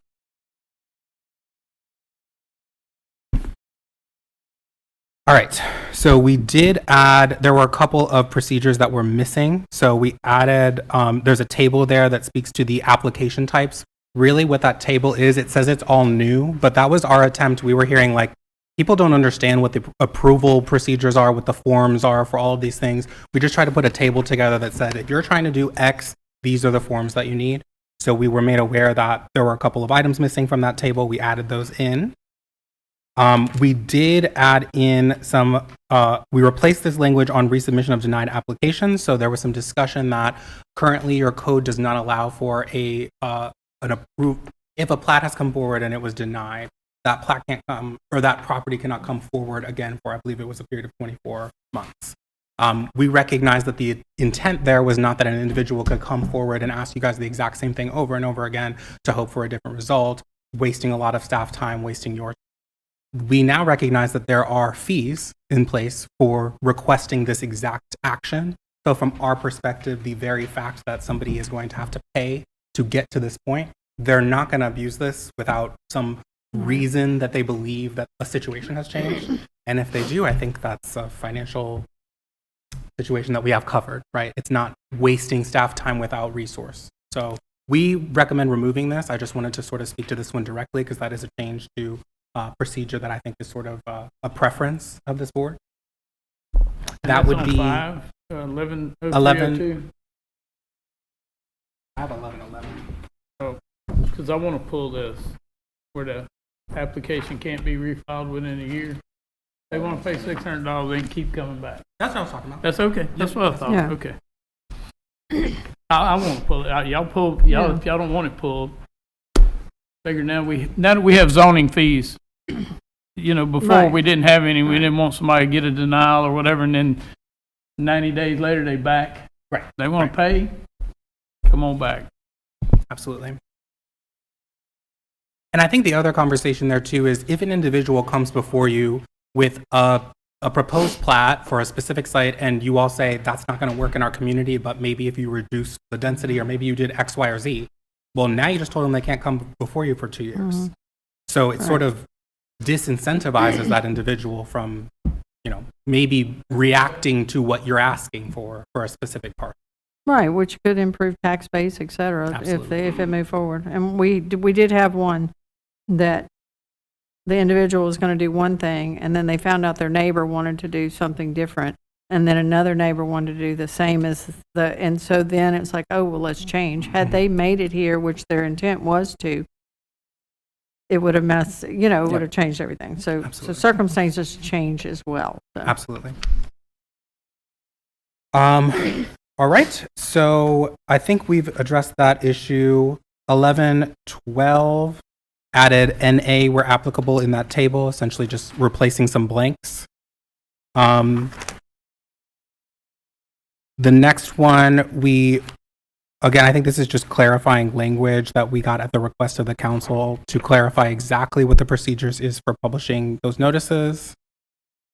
111701, again, that speaks to specifically what the special use permit voting requirements are. Yes, sir. Could I go back to 1110? 1110, yes. Going back on the previous page, it talks about filing of applications. We're talking about zoning applications. Mm-hmm. Am I correct? Primarily here. Yes. Then on 1110, there's A and B. Withdrawal prior to advertising, and then with B is withdrawing after advertising.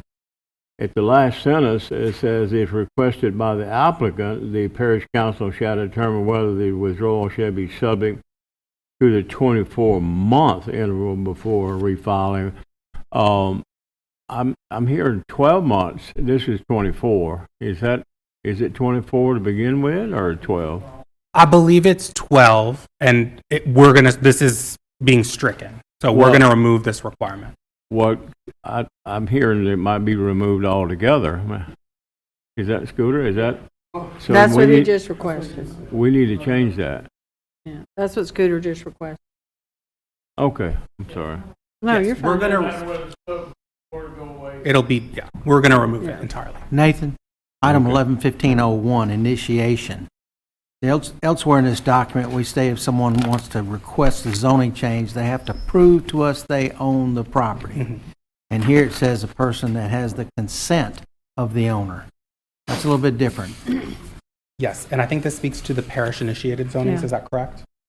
Yes, so this... Currently, what they have to do is the owner provides proof that they own it and then can give consent to someone else For the to engineering present it. firm or whoever to come present and Yeah. ask for the change. So, but the ownership has to be proven first by the owner, and then they give permission for the representative to come. Ooh, and our assistant don't let us get by with nothing. The ownership papers has got to be there. She asked me, "Do you even read these?" I said, "No, that's what you're here for." I look at the name and go, "Okay." Was your concern addressed? Yes, okay. All right. Back to those list of changes under Article 11. I am looking at 11701. So let me make sure, because we did talk about special use permits already. I want to make sure 11701. So again, we did change some of the voting requirements. So this specifically basically says, go look at Article 3 under those special use permits. It specifically states that a special use permit voting requirement is specified in Article 3. So this allows for the special use permits as it relates to hazardous waste to have a higher bar than all of the rest of them. And we'd be happy to, if there's other special use permits that you all want us to sort of increase that requirement to 2/3, we can certainly do that. Just let us know. Likewise, what you specified earlier, require a simple majority vote of the parish council, majority of the quorum, a majority of the entire body. Well, so this simple majority, we'll clarify here.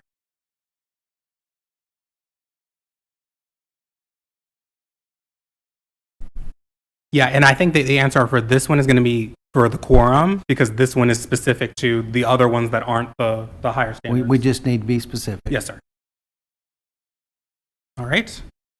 111701, we addressed that. So 1120 is just clarifying language there. I got input on that one. Yes. On 1120.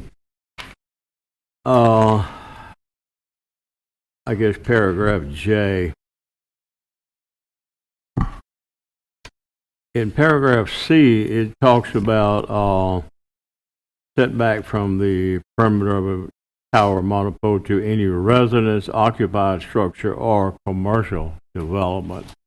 And if you go to J, it just says from a residence of structure. It should say residence, occupied structure, or commercial development. That should be the same. It should be added to that. Is that different? That's two different things. So this is a single-use monopole tower constructed to a height of 100 feet of, so I think it should say or less, or to construct a minimum of 100 feet from a residence or structure.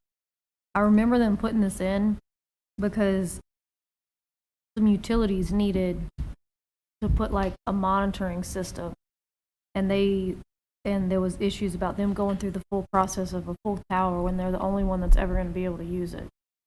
So this is a single-use monopole, so there's no actual dishes and AT&T and all them. They can't rent it out or anything like that. That's why Both it's of them are different. talking about monopoles. Yeah, one of them's single use. Both paragraphs talking about monopoles. Right. So the But one's commercial, a single use, it can't be used for multiple uses. And it can't be higher than 100 feet. Right. that is what I'm talking about. I'm talking about the word commercial should be added too. If it applies to. No, I'm saying J is not talking about the same tower as C. J is specifically towers that are less than 100 feet and going to serve one person. And C and J, you both Well, that's use the term 100 feet. monopole. Well, they are monopoles. It's that's the structure, that's how it's built. Two different uses. So what we're essentially saying is single-use monopole towers, like the ones that you referenced, we don't necessarily care how close they are to commercial. I think that's what that's implying. So Well, I mean, y'all could add protecting commercial. residences and homeowners, but, and I don't know that wasn't the intent, because what if it's the monopole for a commercial business? A lot of them, like the one we Yeah. just approved the other day on Kane Market Road, is in the middle of their what is it? Yeah, that thing. I think that this actually, I feel like it was Ward 2 water is when we put J in here. Water meter monitoring. Yeah. So the issue that I'm hearing, I just want to make sure I understand, is that we don't want to necessarily disallow the placement of this pole near a commercial entity because that might be needed for For the service of it, yes. Well, it doesn't matter what the monopole is used for. If it falls, it's for one use, it's going to fall for the other one. So commercial should be included. Unless Well- that commercial business wants that monopole in their parking lot because it's their monopole. I think that's what they were trying to allow for. For instance, if they needed it and say they did 911 servicing and they needed that to be sure that they had service specific to that to that location, they would need it close and on their But property. that's not what it's saying. It's one is saying if it's above 100 feet, and this one is saying if it's less than, if it's 100 feet, a minimum 100 feet. Doesn't matter how tall it is. It doesn't matter what it's used for. It's a monopole. If it can fall, that's my point. But I guess the question would be if your single-use monopole tower is 105 feet, then what? It would have to go I through would this just full make a process. recommendation you Okay. add But the word that- commercial. that That's is all I'm for- saying. At y'all's discretion. I just wanted to let y'all know why that was the way it was. Yeah, I think I understand what y'all are saying. It's, you know, if you have a business and you need a monopole, you don't necessarily have the commercial space to put it 100 feet away. They're two opposite things. C, I actually had a question on C as well, because we've had it brought up in several meetings when they talk about the engineering of the poles are made for them to fall on themselves. So we've had to give a lot of conditional use permits to allow, because they can't find enough property, even though the use case is that it would never collapse sideways. Which I don't know. I mean, we all know what the deal is with those. I mean, we kind of just approve them because we understand. I don't know if there's some step on y'all's end that there's like a stamp that's saying this is engineered to this standard, to when it comes to us, we can just look at it and see, okay, there's no reason not to grant that. But yeah, I see what y'all, it was confusing, but it's for two opposite use cases. The C is for, you know, a commercial application for a cell tower or whatever, not near, can't put it near a house. Whereas J is for a business, specifically for the most part, as long as it meets the under 100-foot And criteria. typically, they're taking the risk, it's that It's business on their doing own, it. right. They're the ones doing it, so Right. they're totally aware and have control of it. Yeah, no, I'm agreeing with you. Yeah. I see what you're But saying. see, that doesn't say that. It doesn't talk about a business doing this. No, it doesn't cover the plumbing shop next door. No. We can specify the business that owns the monopole. What about the plumbing shop But next it door? doesn't refer to the owner of this monopole. If a commercial business owns the monopole, but it doesn't say that. And the one point that Morgan made is single use means there aren't a bunch of dishes, like you don't have a Verizon dish and an AT&T dish, like you do on some of them. And that's probably, those in particular do not, but they have other, T-Mobile or whoever, they use either AT&T or the Verizons. On the same tower. So in that case, there's dishes on there versus a single, there isn't any. That's not the case. It's not multiples. It's part of the issue. It's constructed a little differently. Okay. We'll record your comment. Yeah. On the issue of the standards, what I did was, and this is an ordinance that's already passed, I rolled everything into 20. So number 20 has a specific restriction on the tower, of the tower height plus 30 feet. It has a way that the person desiring to construct the tower can obtain authority from the surrounding property owners, so it doesn't have to come to the council. And this is what this is designed to do, is to avoid the situation where it comes before the council. The council's literally got to render an opinion like a judge, or they go to federal court and they cram it down your throat. And so this is made a provision so they know what they need to do to locate the tower, everything they need, including the design standards, is here. You have to have the TIA 222 and with a 700-year return weather event that would cause the tower to fall. All right. Okay. Any other comments? I believe that those were my comments on 11. Any other comments from Article 11? All right, the end is in sight. Article 12. Is my Article 12 start?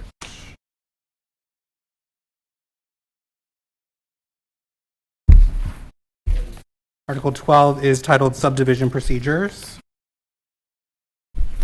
Changes that have occurred in Article 12 are fairly limited. So we added a reference to Article 9 to clarify what Section 1202.01 is referencing.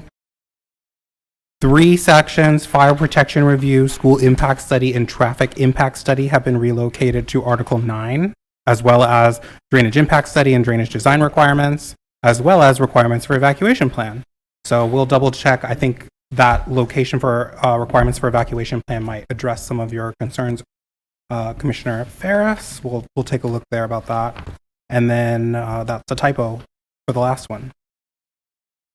Any comments or questions on Article 12 subdivision procedures?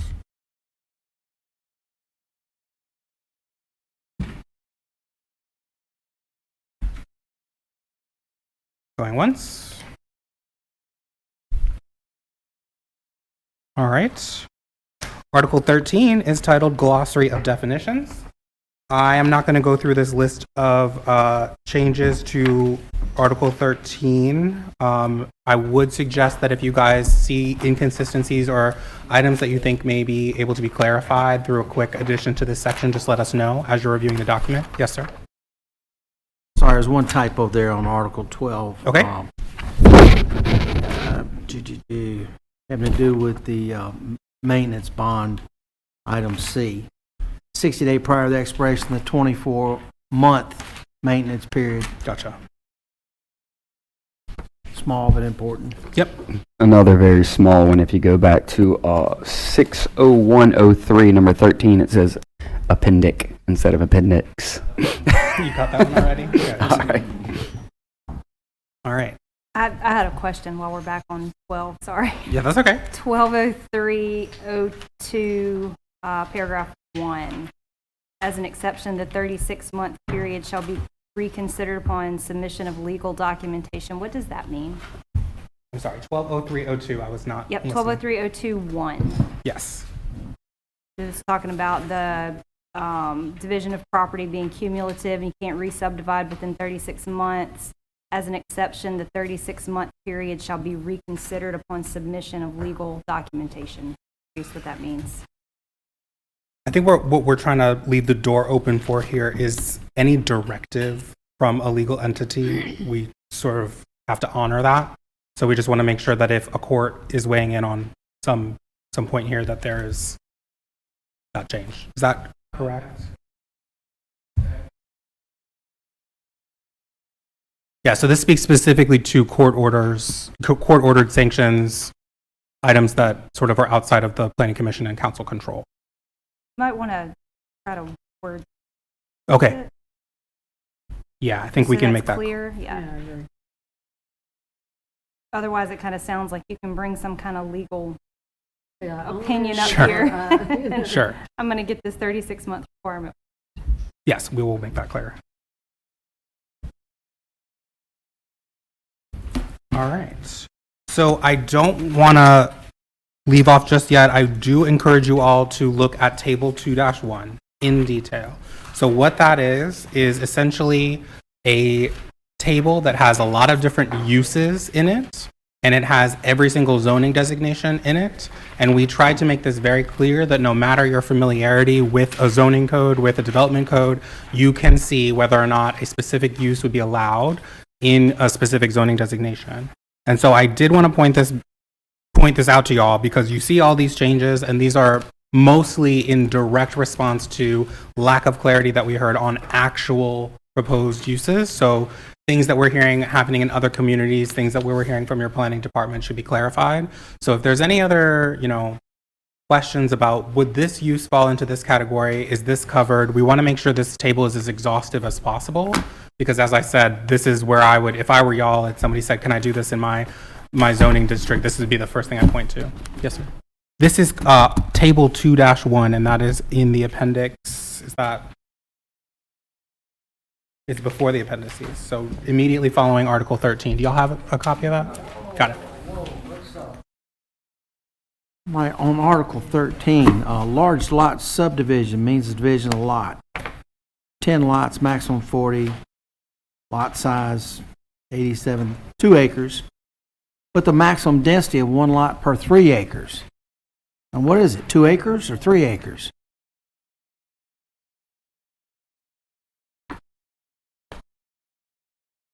You're going to let somebody create a lot of 2 acres. Right. I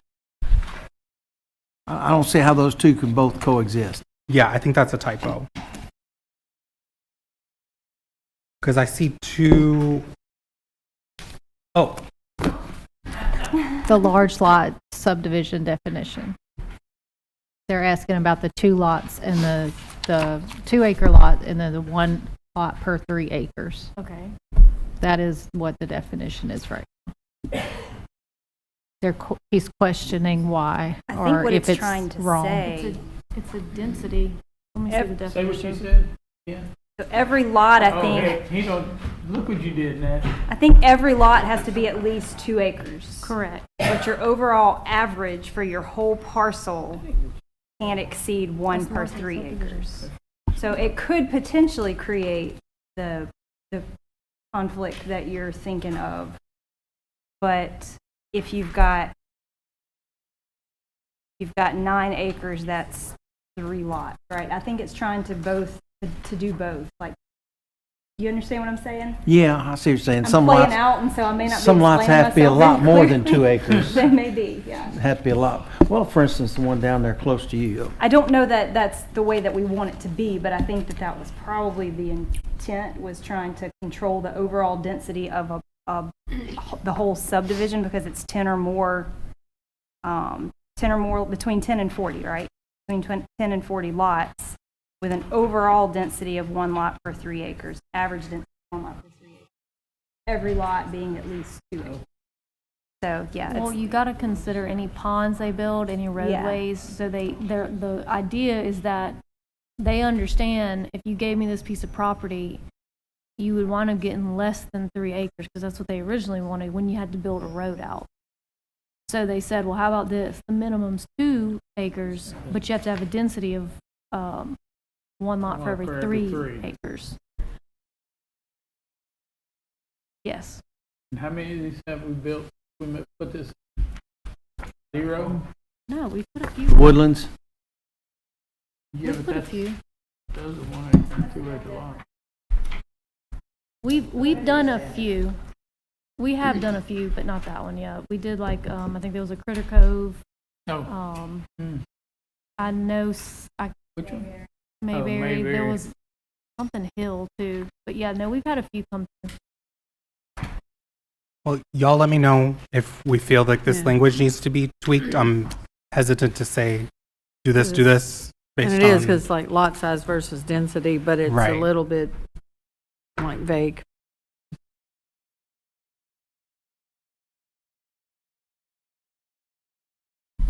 So Morgan says she hadn't seen any issues when those have come through, that it all played out. I mean, I even went and inspected the Woodlands and looking good, so. All right. So those are the comments that I wanted to present. As a reminder, we ask for comments in writing by next Thursday, if possible. WSP will prepare a new version of this. We will call out a similar document to this or add to this document where we identify changes that have been made from this meeting to the next. We will send a clean version of the UDC over to the council for introduction on May 28th. At that point, there will be a 3-week period. They will send that back to you all for consideration. Our hope would be that you would recommend that for adoption. 3 weeks after that, the council can take it up.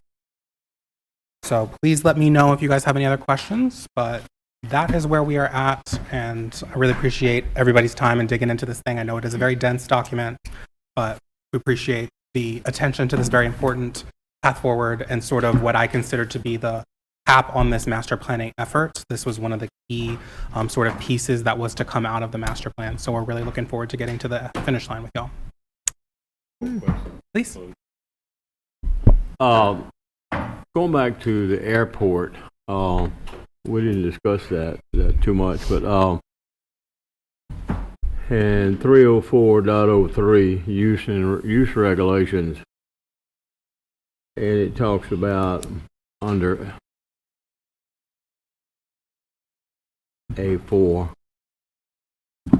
residential use and any educational use, with the exception of aviation school facilities, within an area contiguous to the airport, measuring 1/2 of the length of the longest runway on either side and at the end of each runway center line. Is this saying that residential use is restricted for half the distance of runway on either side and on both ends? Is that what that's saying? So I believe I didn't draft this language. This is specific FAA requirements that speak to runway protection.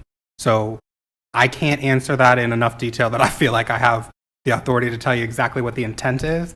But I can tell you that is language that is straight from the FAA that we are going to defer to your airport team. If there is any specific changes, I don't feel comfortable. You know, they have to have all of those types of, it's like a 3D, you know, it's not just parcels on the ground, it's 3D. Right. We're talking about height, we're talking about all kinds of I was restrictions. just wondering, because there's already residential use there.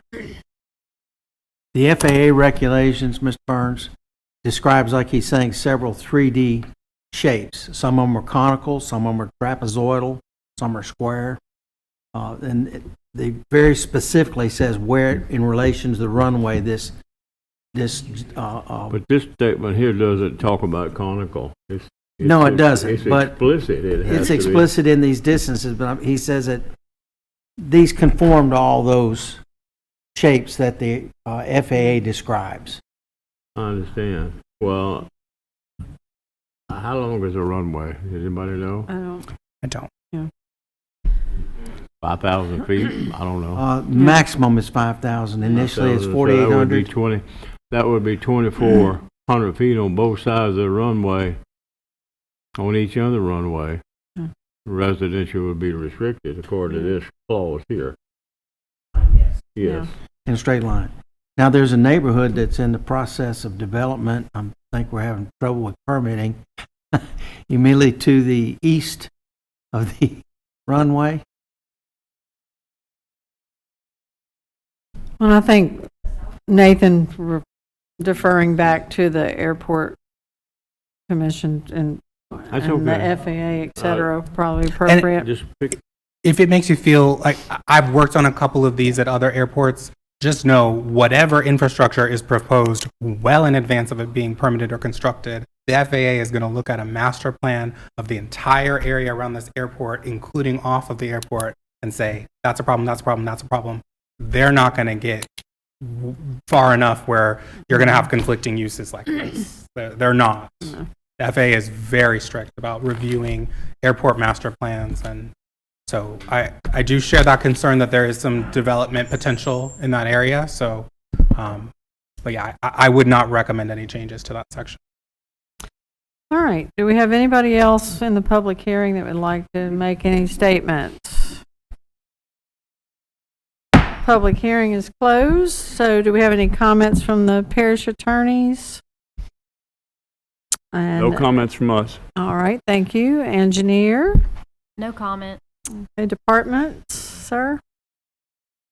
No, I'm good. Okay, good to hear. And then commissioners, we're all good? Bringing this very interesting Okay, I want to well. thank Nathan for standing for 2 hours and 19 minutes. Yeah, exactly.